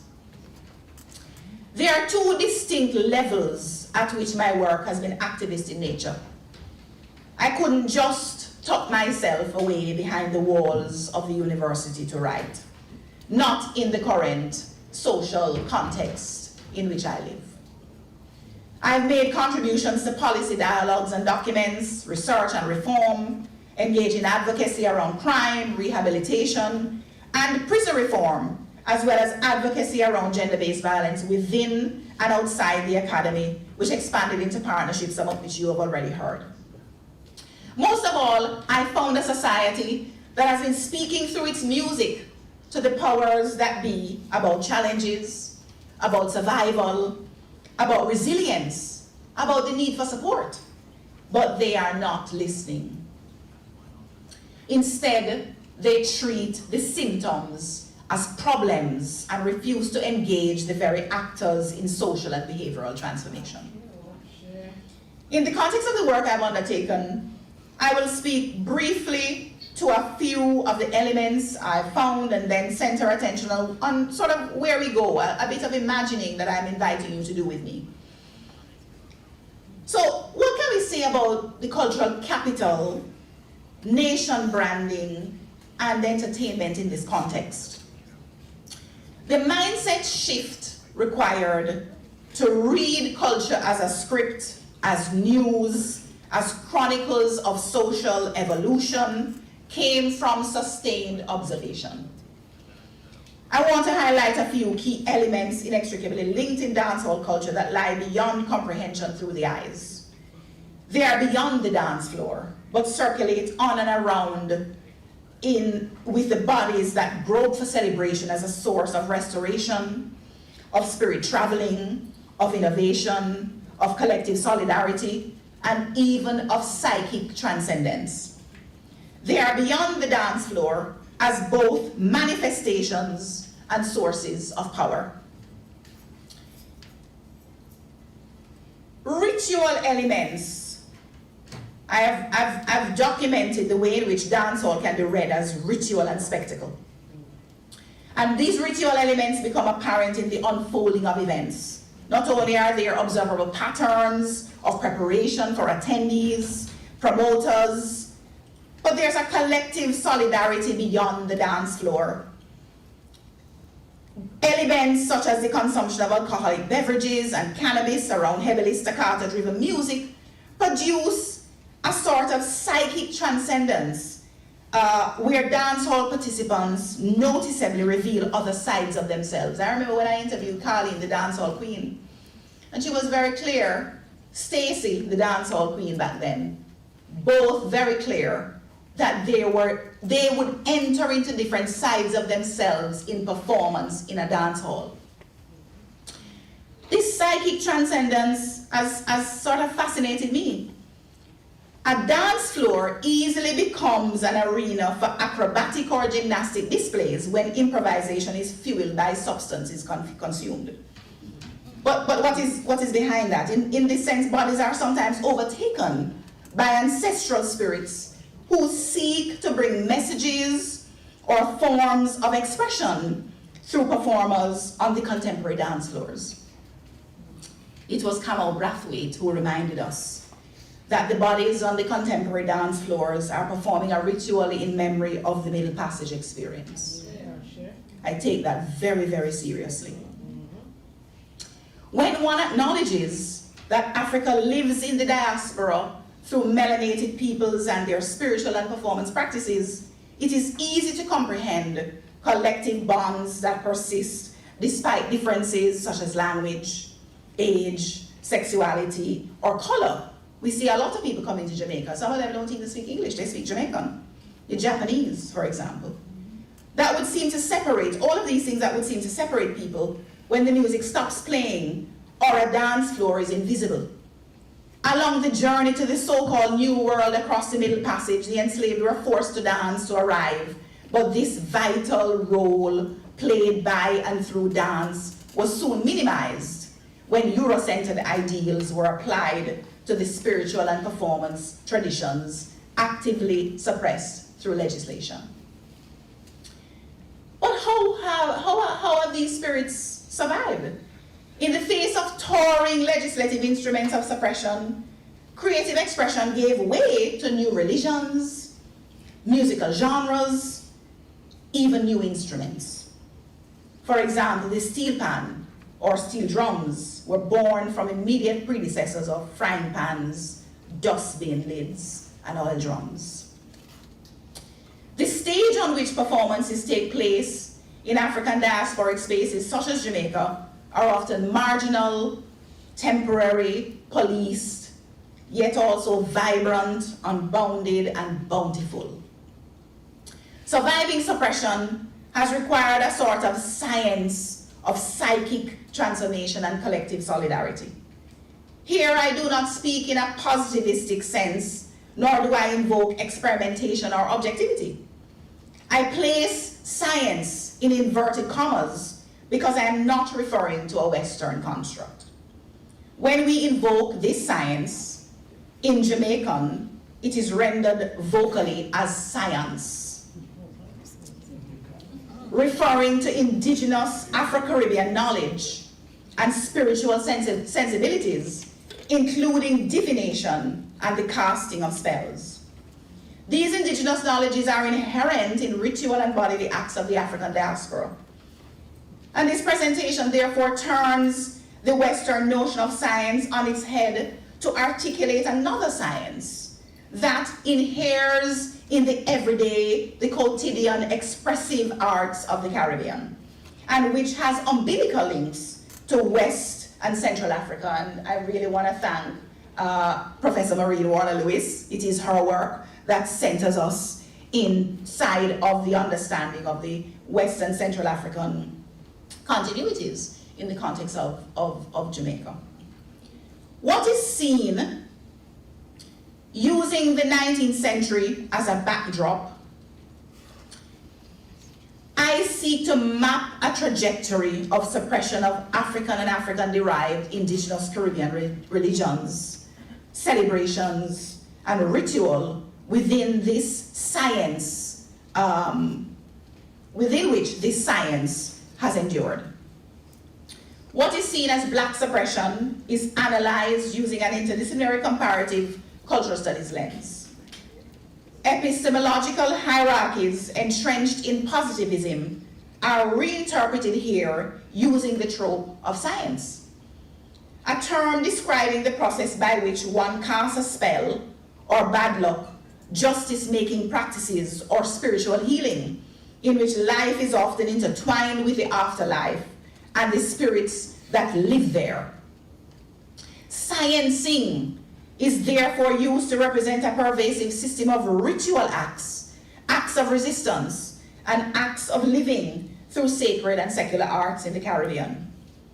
As I noted earlier, I contend that at the heart of the analysis of African diasporic performance practices, especially dance, are underexplored dimensions beyond the dance floor, including spirit, innovation, collective solidarity, and psychic transcendence. But innovation is a must. The spirit of the drum, whose playing was banned in 1688 in the Caribbean, lives today in the sound systems.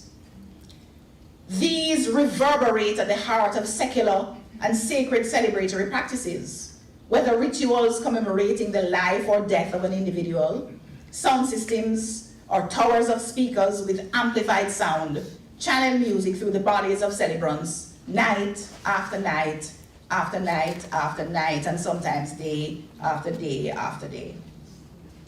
The Sonic Street Technologies project on which I worked unearthed and enabled documentation of key insights at the intersection of popular cultural studies, popular music studies, and sound studies. There's a technological odyssey that sound systems, especially those anchored by post-colonial subaltern groups, reveal. There is a refusal to be silent, a refusal to deny amplification of the self in celebration, in mourning, and even in oppression. There is a refusal to deny technology its humanity. And here I want to draw on those who have developed the term, well, the alternative way of thinking about AI, as ancestral intelligence. Drumming up sound, not in isolation, but in service to the collective.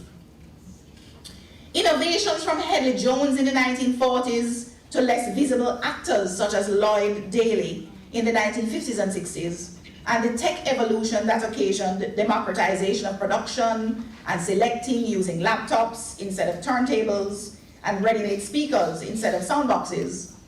There is much to account for in the history of dancehall and sound system culture in particular. Building sound system amplifiers considered dangerous in their potency, Lloyd the Matador Daly reputedly produced the best quality sound. He was trained in Jamaica and the USA and is one of the lesser known pioneers of his time, one who recorded music in multiple genres and whose sound system predated the recordings of Jamaican boogie shuffle. How many of us have heard of boogie shuffle? Mercy, one hand. In a direct lineage from Hedley Jones, therefore, this sound engineer performed electronic repairs at his shop, which doubled as a space to play R&B records. His technical expertise spanned the secrets of amplifier and speaker box construction. And of course, we can name so many others who have come after in that same lineage with innovation, building or certainly undergirding the entire sonic revolution for which Jamaica is responsible. No matter what, sound systems continue to amplify the voice of the voiceless, unseen citizens who couldn't get radio play for the music they loved or the recordings they eventually produced.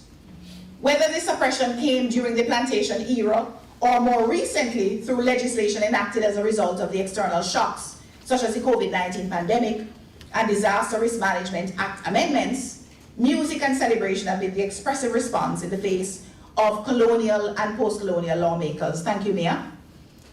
As ghettos remained viable spaces for laying one's troubles to rest. Sectors that relied on face-to-face interaction suffered the greatest financial blows. For example, tourism suffered. Tourism suffered along with live performances, gastronomy, education, transportation, among others. However, there was still space for spirit nourishing, still space for innovation, for collective solidarity, and psychic transcendence on the dance floor during the pandemic. In December 2021, it was reported, and I quote, Minister Mackenzie revealed that more than 300 illegal events were still being held weekly across the country in breach of the health and safety protocols. Some might say that's a conservative figure. There were also venues registered as restaurants operating as nightclubs in addition to nightclubs being run under the disguise of restaurants. Report from the Ministry of Local Government 2021. News coverage of the period highlighted that events were staged within communities beyond local government control. Local response was also interesting when considering the disparity in allowances for locals versus visitors, where permits for entertainment events for tourists were still being issued during the period, as local citizens with no less need for celebration were under physical restrictions. Additionally, innovation in the form of new dance moves, ways to attract online participation and stage events emerged where the physical dance floor was de-emphasized because of physical distancing.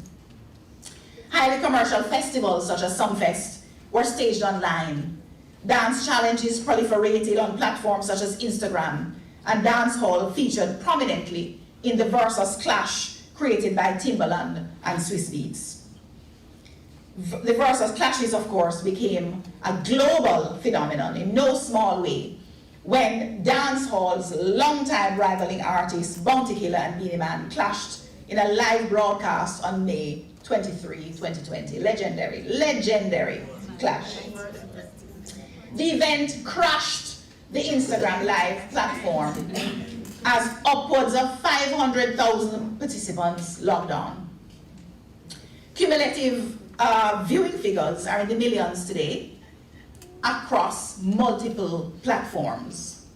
In these cases, the imperative to celebrate and earn a living outweighed the need to adhere to government stipulations, with resistance and innovation as viable responses for some citizens. Local and international responses taken together highlight solidarity for achievement of collective needs. And there is a sound system technoverse and this sensual turn. And I want to just touch on this a little bit before I conclude with some imagining. Black life, particularly expressed through entertainment, has been suppressed in Jamaica. I want to say that as many times as possible so that everybody leaving the room today is going to be able to just repeat that line. Black life, particularly expressed through entertainment, has been suppressed in Jamaica through various mechanisms, perhaps to the same degree that Jamaican music has grown correspondingly loud through the sound system.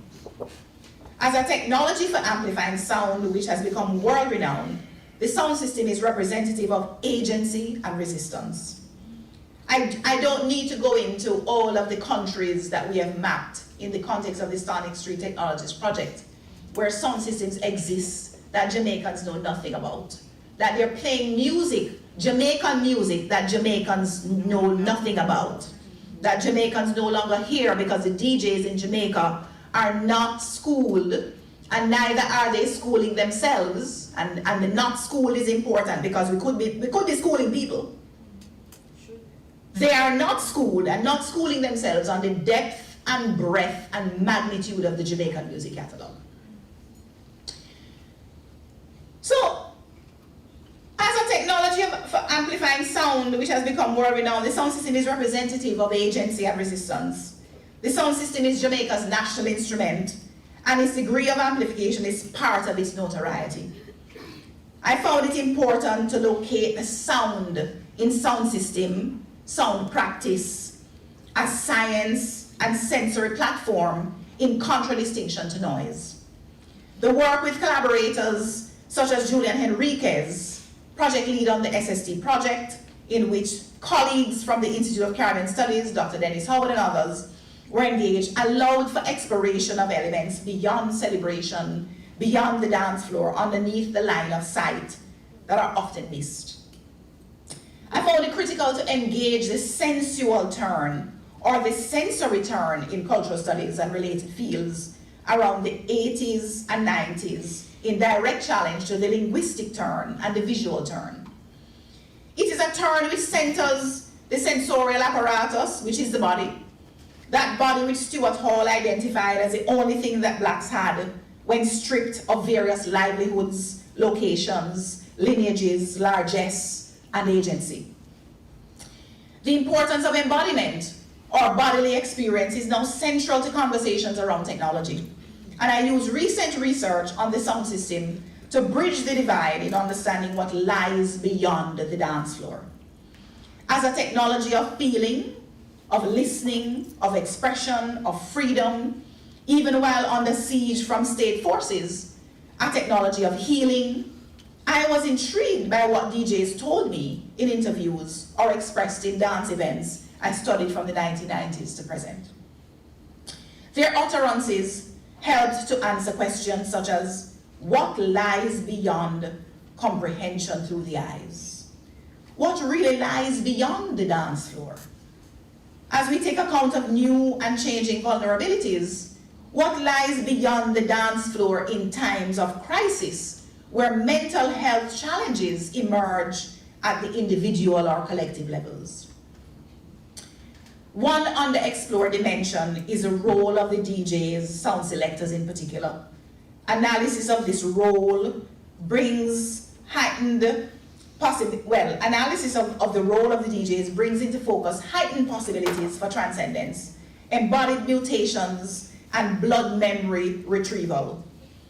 As there are important lessons to be learned from understanding a DJ's method, I use the term DJ here interchangeably with selector as it obtains in the Jamaican context. A DJ's method is what I'm after. How does a DJ prepare for an event?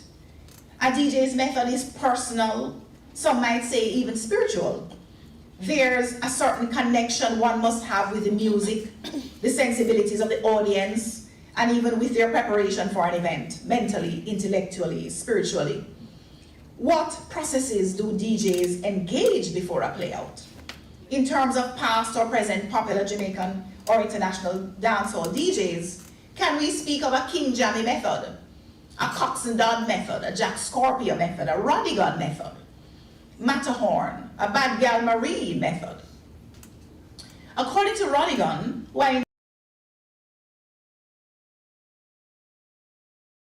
across airwaves or in a live event, they must do their homework to prepare, or prepare to fail, to keep in touch with evolving. DJ has to attempt to know the jurisdiction in which they intend to play and must keep in mind that they are for themselves. We have a DJ in the house. Big up yourself, CJ Sparks. Rodigan's method is not to talk too much, but to let the music do the talking. He considers the DJ as the lowest on the totem pole in a dance event where patrons are the first priority. By virtue of their privileged position to play already master,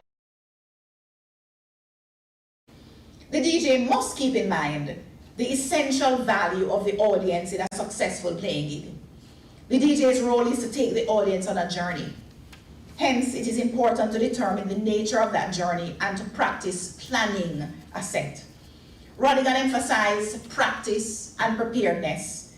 Practice plan A, he said, plan B, and then C, routines, including opening and closing a set, so that a fallback position in the case of an emergency is at hand. It is also the DJ's role to know their strengths and weaknesses. He acknowledged that DJs are vitally important on the dance floor, and I see Chris Record is here, who is in fact, is selector, yes, big up yourself. Indicating his deep understanding of the role, notable Jamaican selector Tony Matterhorn, known for the way in which he played dancehall music for various crowds internationally, likened his role to that of a therapist in an interview with me in 2007. And I quote, most selectors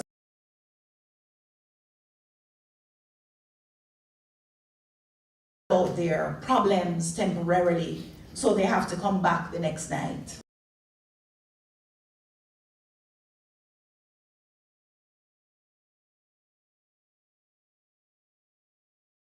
so many topics.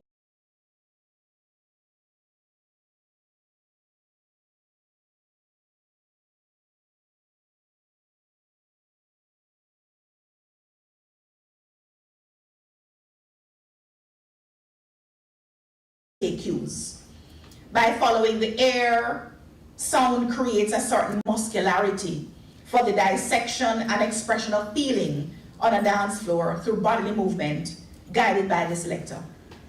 Through oral encounters, therefore, the dance floor is not just a static space in which bodies move, rather it is a realm in which they communicate in real time, within and about the past, and revel in a future unseen.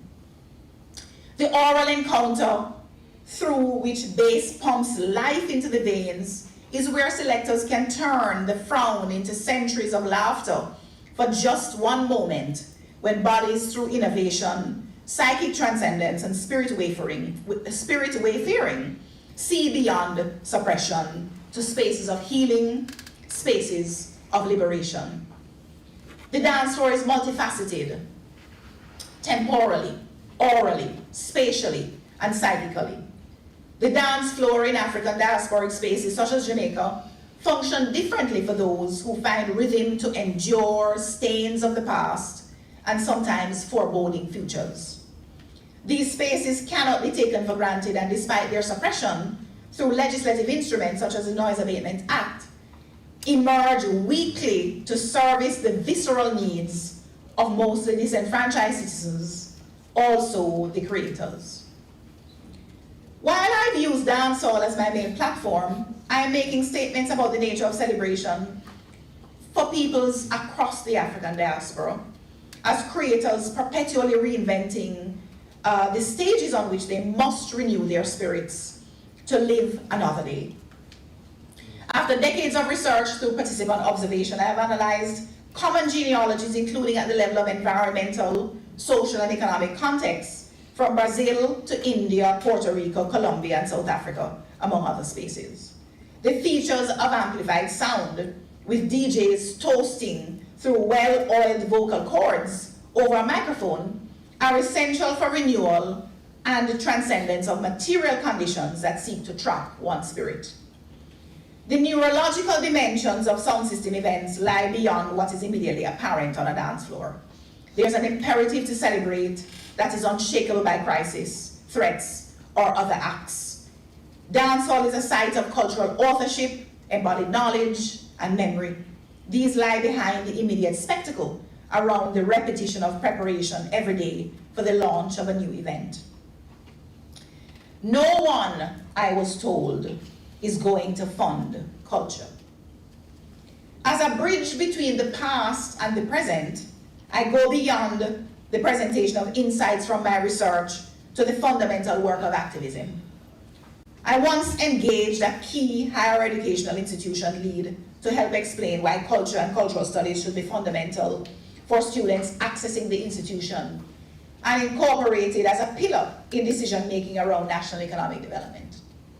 I was rebuffed with a most graceful demeanor. I have never forgotten the response. No one is going to fund culture.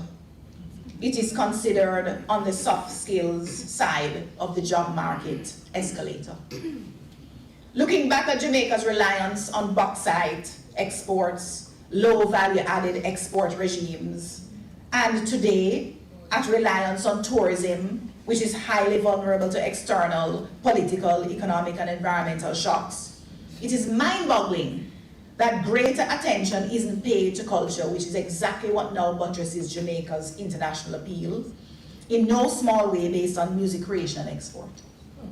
When analyzed, Jamaica's appeal as a country brand is heavily associated with musical and sporting icons, reggae music in particular, alongside other various. Functioning as a bridge, as I do, between, through education to create access, I see my task as one to attend closely to the business of transformation. In the words of Erna Broadbach, helping to deliver an emancipation which is yet incomplete. I speak specifically here of cultural emancipation. Departing from the formula of an extractivist, capitalist academic enterprise, those of us in the post-colonial world have had to grapple with questions of legitimacy, purpose, collective development, while distilling the many faces of oppression. The politics of the academy was apparent through not only the workings of immediate partisan political infiltration and manipulation of the various campuses I have traversed, but more insidiously and importantly, that which relates to the uses of academic work, ways of doing and knowing, whose knowledge production gets to be legitimate versus the other. The other has a face. The other has in face always been non-Western, non-white, and most significantly, non-binary, embodied, unscripted, collective, and without adequate funding. With a reparatory justice outlook and located in a university positioned as activist in its orientation, I point to implications development, pedagogical styles, and policy direction. Marcus Garvey pronounced that the Caribbean needed a university to drive development. Through the UNIA, Garvey worked to deliver a university, and Sir Arthur Lewis and all of us who have inherited this task continue to work to position the UWI as that entity. A transformational mindset is going to necessitate questions that help to chart new vision. Who is the Jamaican citizen in 2030? Is that citizen conscious of their place in the world, their genealogy and future? What if we position Marcus Garvey's vision as a centerpiece?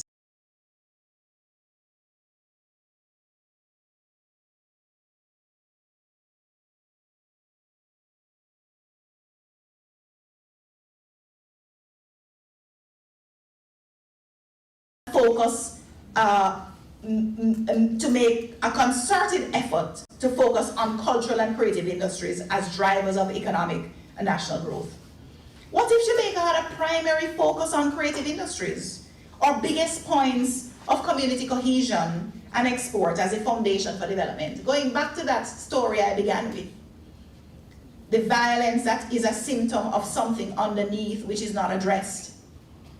What if Jamaica had a primary focus on creative industries, our biggest points of community cohesion and export, as the foundation for development? After all, these are the means by which we have disrupted systems of erasure. It is this creative energy that has kept us alive, visible, and sustained throughout times of hardship, from pre-colonial times, but especially in colonial times. Let's imagine a little further. What if the government of the day, instead of seeing sound systems as a noise nuisance, had taken Orlando Patterson's recommendation seriously and built communities around bonds of solidarity and economic growth by establishing sound systems in every community? This is a recommendation Orlando Patterson made to the Office of the Prime Minister in 1974. I read this in an Urban Development Corporation report when I was a PhD student.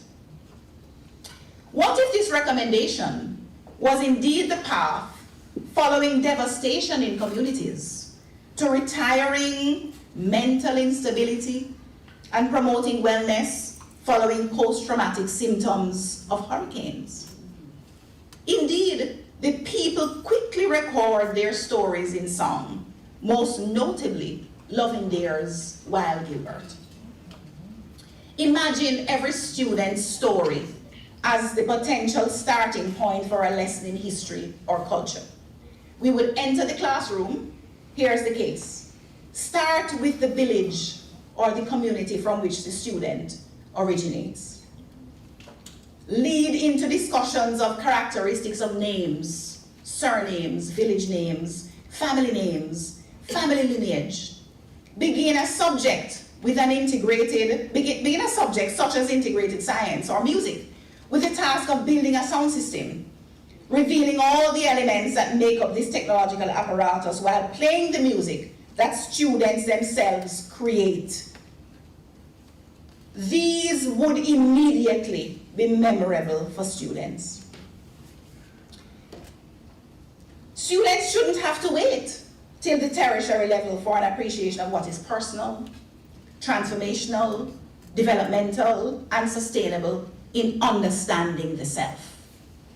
That's where we have fallen short. Every single day, people from outside of Jamaica come here to tell us who we are. Tell us what we have gifted the world. Tell us how much we have inspired their liberation movements. The one thing we have never done is make a concerted effort to invest in the people and their innovations, their creativity. Instead, we have relied on imported systems reinforced by a colonial education system. We have been unsuccessful at changing beyond intermittent reform initiatives. Transformation, and I'm coming to an end, transformation, social transformation, behavioral transformation, educational transformation are all processes that require visioning, beginning with the question, who is the Caribbean citizen in 2030? Who is the Caribbean citizen in 2050? It's not about paying lip service to disruption. Bob Marley said it best. Total destruction, the only solution. This is not about being destructive. This is not about being anarchist. This is about understanding that the colonial systems in place don't serve us. We must uproot them. And I want to big up people like Professor Doreen Shepherd, whose footsteps are laying very important tracks, somehow ordered for me to follow. Against the backdrop of data, no reform will be totally adequate. We have to think, embody, and enact transformation. This requires a process of unlearning to be in touch with the collective and individual self and spirit. I think I want to end there. There's a little bit more that I have to say, but I'll go to my conclusion, which is just one sentence. I want you to continue to imagine with me and to have those imaginings reverberate in your minds. As musical battles in dance hall drove competition for records, recordings, and innovation in the music for almost a century, leading to an explosion of indigenous musical genres, we must now enter with innovation into charting a vision for national development with cultural certitude at the foundation. Thank you very much.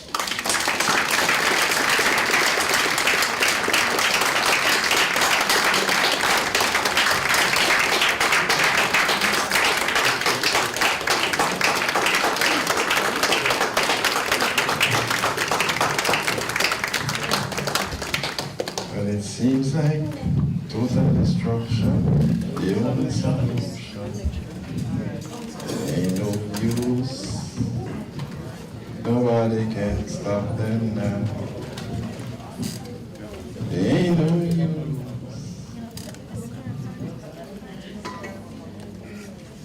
No one can stop you now. We did say that we're in for a powerful evening. And I don't think I need to make any particular comment about this presentation more than just to say that promise made, promise fulfilled.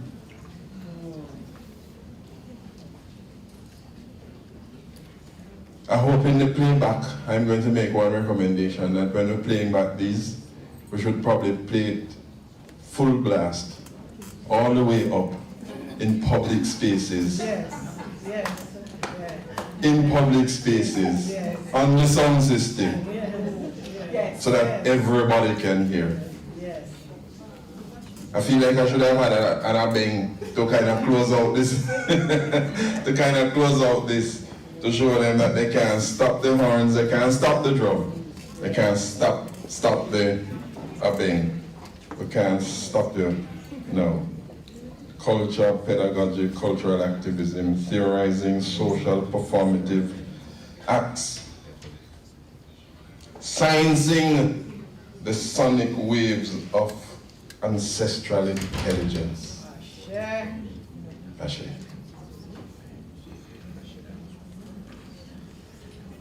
I think I'm going to give you an opportunity to respond to 2 or 3 questions at this time. So, if we have a question, yes.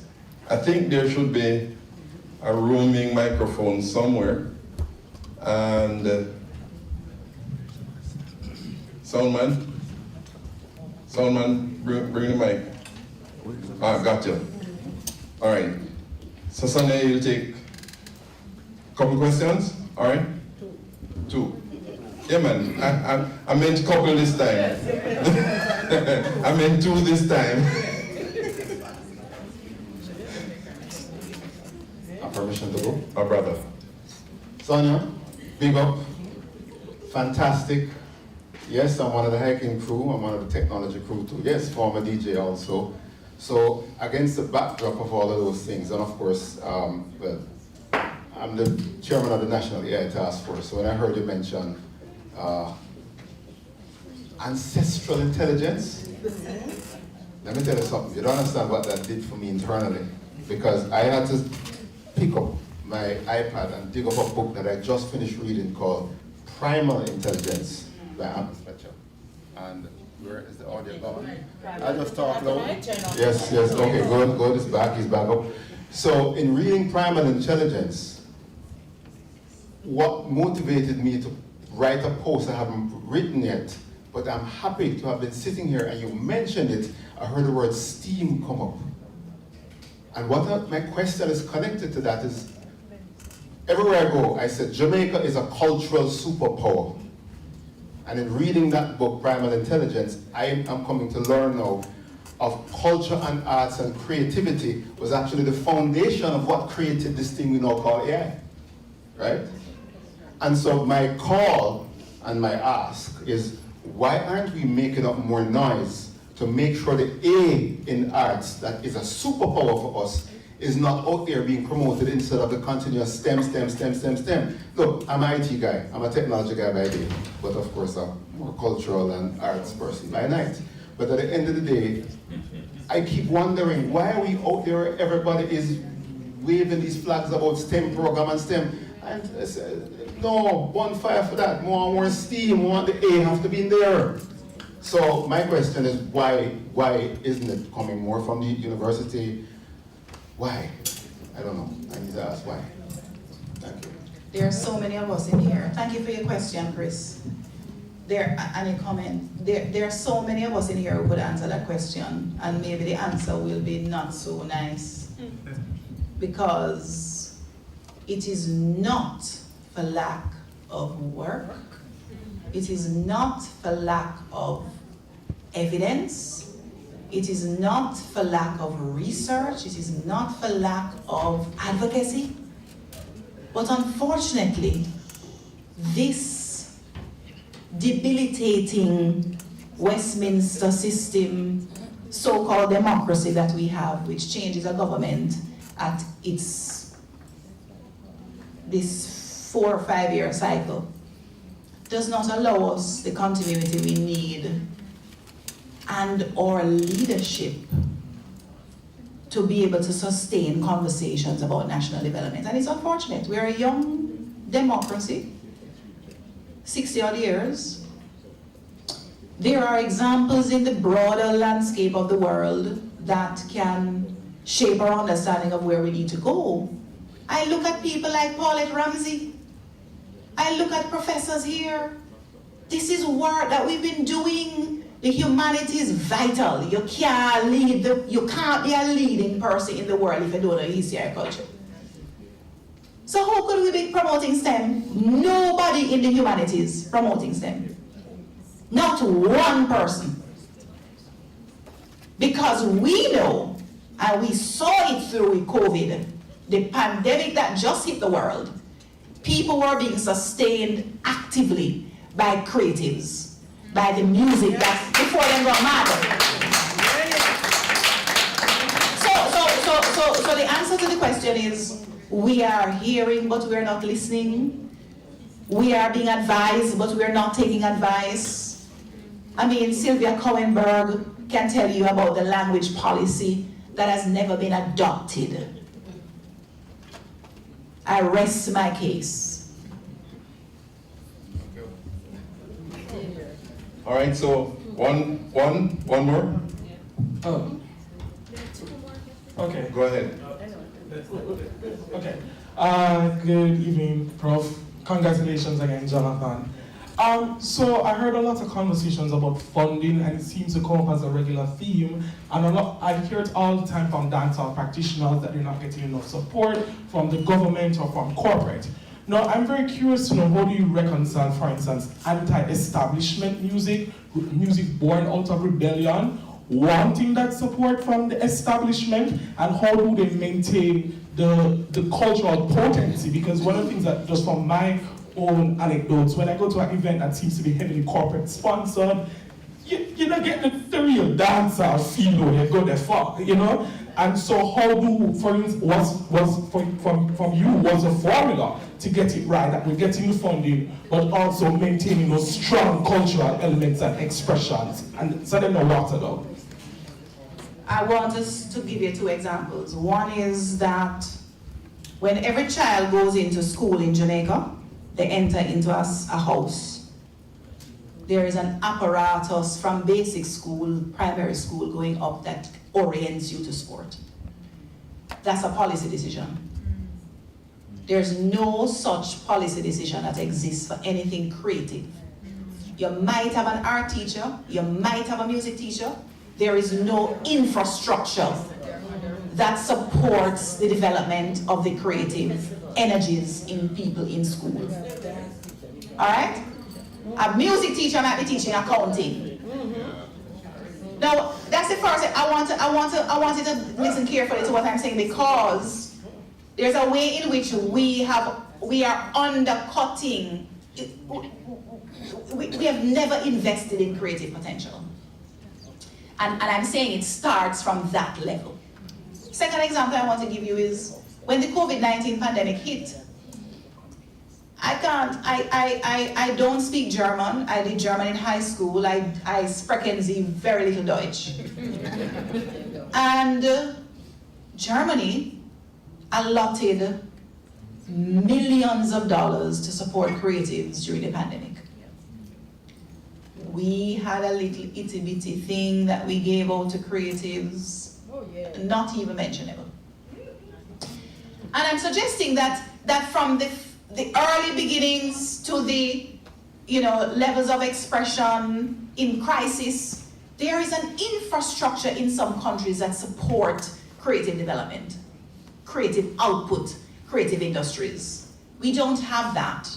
What we have, and I'm glad you brought up corporate, it's amazing. When they're ready, what they do is prostitute creatives and creative expression when they need it, and not support, and yet want to put stipulations when they decide that it must be clean for them.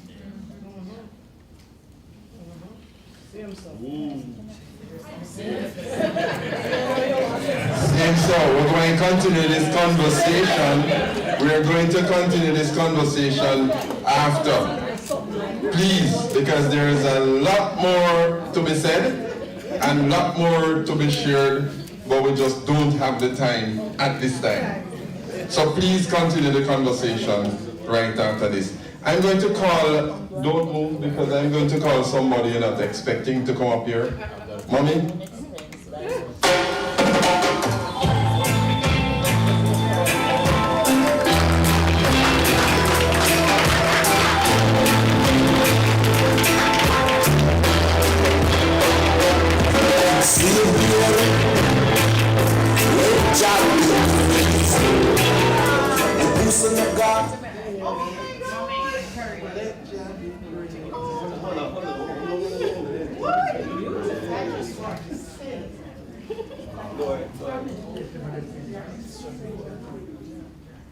Oh my God.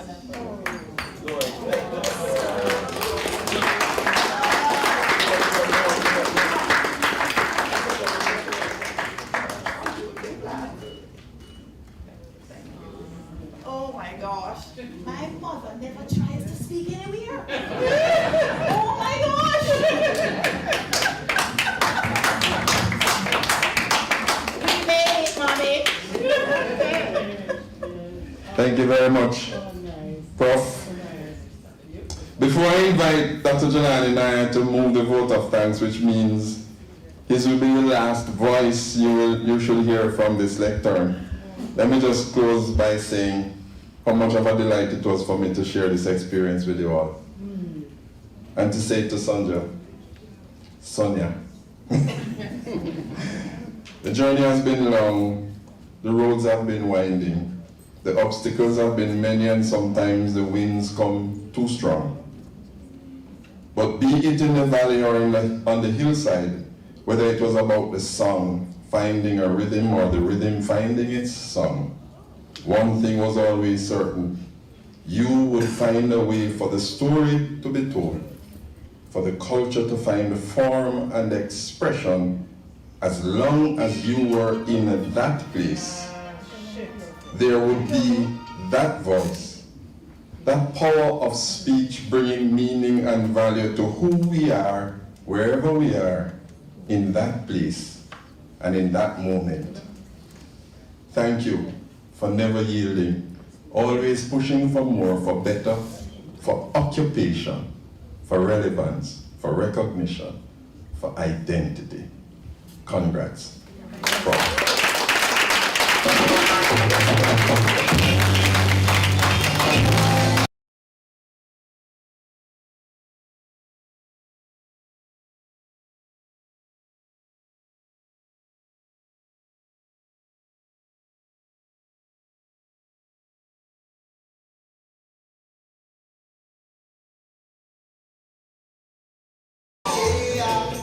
Yes, thank you, Master of Ceremony. Sonia called me maybe 4 days ago. It was more than 4 days ago. And she says to me, what do you think about putting your name on the program? Do you plan to be there? So I've taken out the shirt and I'm trying to ensure that I'm in camera and representing. It is a privilege and a pleasure, Professor Sonjah Stanley Niaah, to be asked to move this vote of thanks. I have some experience with this. If you remember, you were involved in one of those occasions where you weren't allowed to speak because the ritual doesn't generally allow for that. But she gave her notes to the minister who was in our class, Stephen Jennings, to make sure that whatever I didn't cover was covered. And well, having spoken today, she has already thanked the important people. So my task is even less. And she told me that's exactly why she wants me to do that. Because I could cut to the chase and just close it off by reading the thanks for those who have been involved. But before I do that, I'm going to digress and be a little self-indulgent because I want to add my voice to the recognition being given to Sonjah today. Joe Pereira, thank you. You're instrumental in not just her development, but my own development. And I want to say that unwittingly, from Sonjah started the Cultural Studies program, she has been actively recruiting in that program. So the morning in question, as she was leaving me to babysit Manu, who is here, she said, I'm actually going to something you might be interested in, you know. There's a new program starting and there's a meeting this morning. So we quickly gathered everyone, including Manu. He was in that very first class. I'm not sure if you remember that, Mr. Pereira. And after that class, I was led to the dean's office and an application was filled out. And the rest is history. So we thank you, Mr. Pereira, for being there consistently and guiding us well, and to be here this evening to share that. But her capacity to recruit, I mean, I see Amina Blackwood Meeks, I see Lantoinette Stein, I see Karen Harriott, and others, and I think Sonjah brought a kind of magnetism and a genuine sense of life to the program, which started in 1999 and was good advertisement for it. Many of the students who subsequently came in, I know, were drawn by her association with the program. And from the very outset, I think, you know, none of us knew what we were really doing, but we were somehow following what she was doing because she was the one that was leading the program and subsequently became the first graduate in 2004. PhD graduate. PhD graduate, thank you. Kamal is here. I'm graduate. I know Kamal regrets having left our program. Kamal, yes, but he's with us again, so it tells you how strong the program is 20 years later. So yeah, my task has been to thank you all for turning up.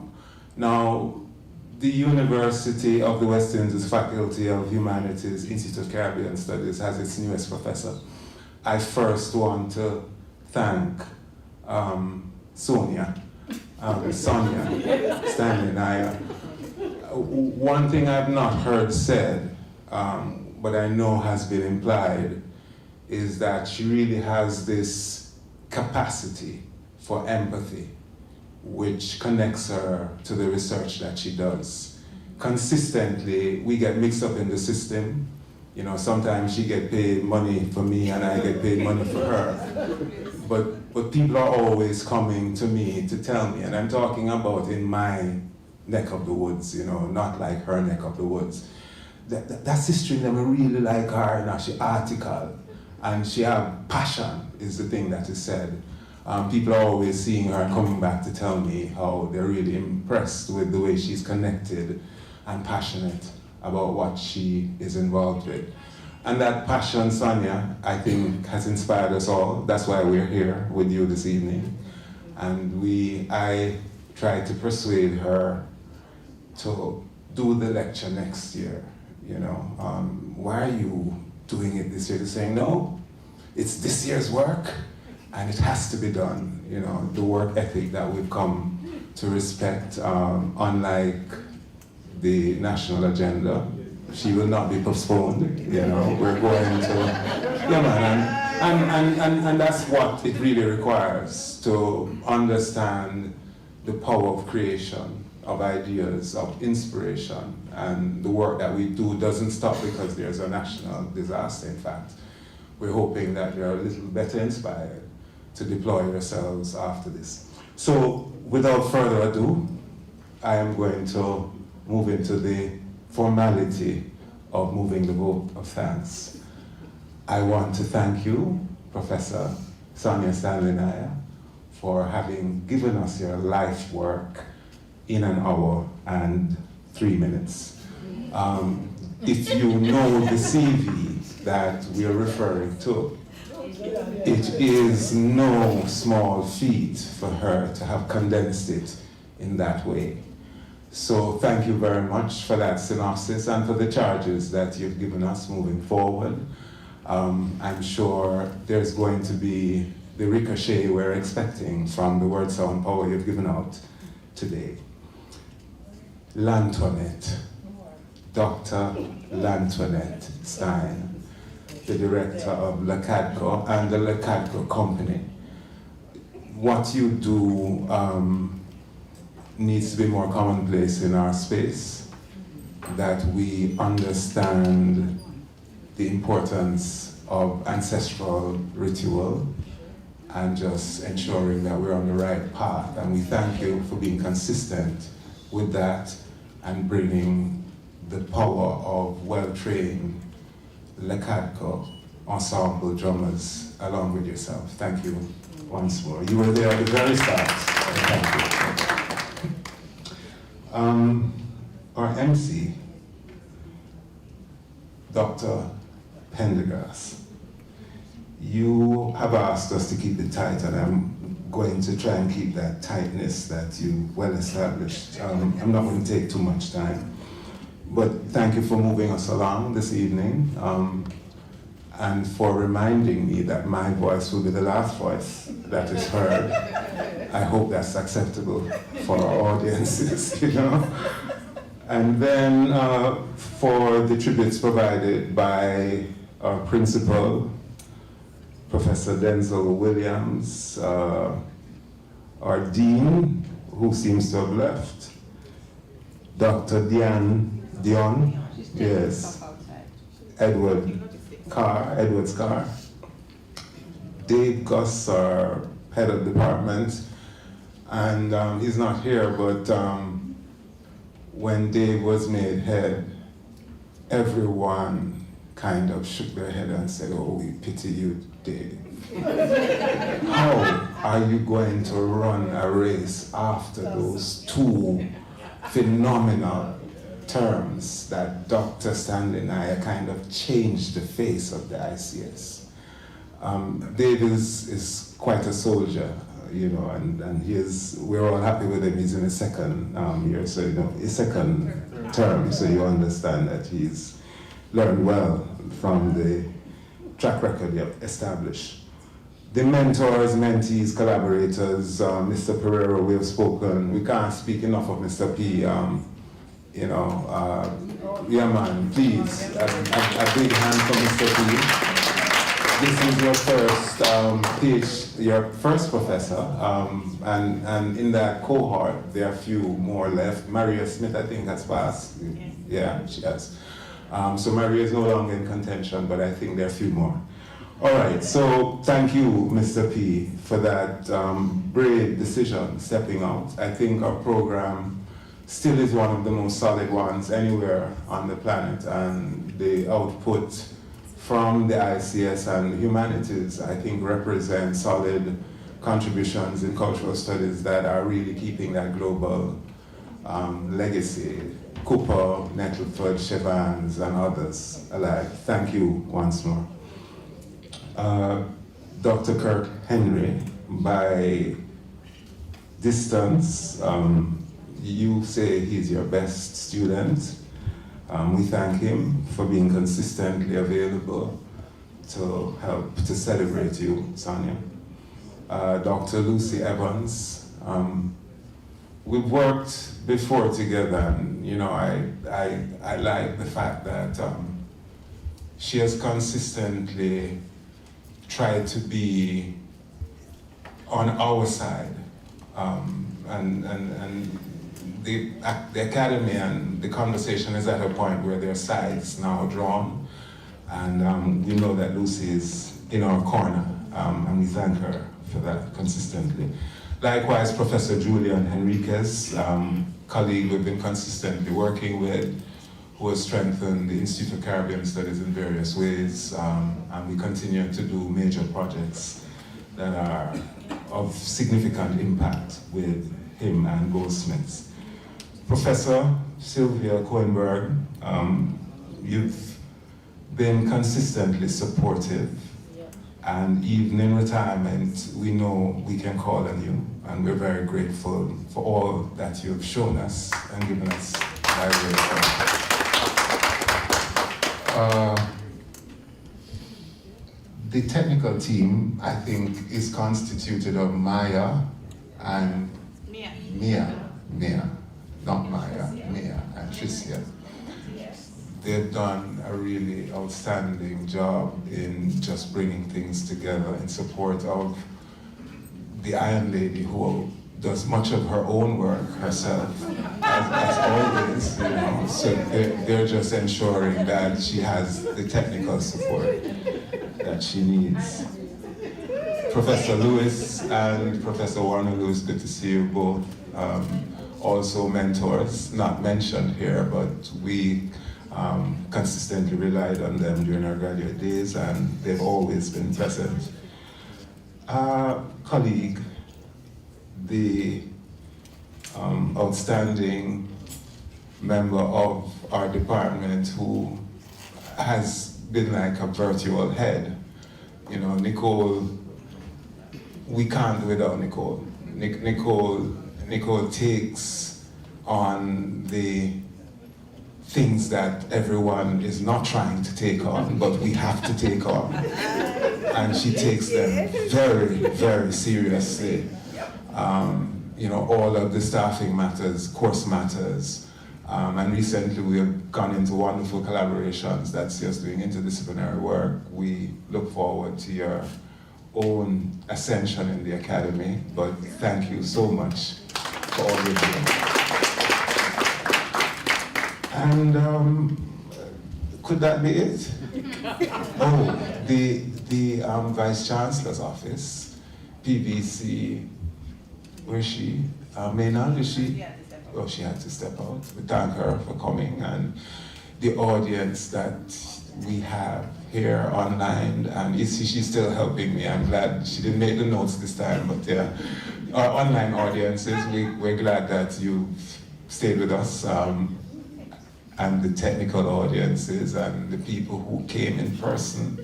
We're particularly grateful that you came out. I see the sons here. It means that they have managed to not do it online. We're glad to see you both here. And all of you, Professor Ramsey, colleagues, thank you so much, because this occasion really is for you as much as it is about Sonjah. And without you, this would be meaningless. So, thank you. We trust that the words of our mouths and the meditations of our hearts will be accepted by all of you today. Give thanks. Bless you all.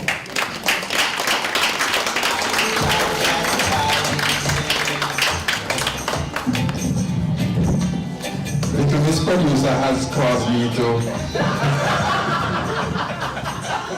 come back up here. But just to make two quick announcements. One, there is a congratulatory book that you need to sign at the entrance here, and of course you can't have a good dance and have no food or refreshment. So just take yourself to the back, on the back page, the back patio, and enjoy the rest of the evening. Thank you very much.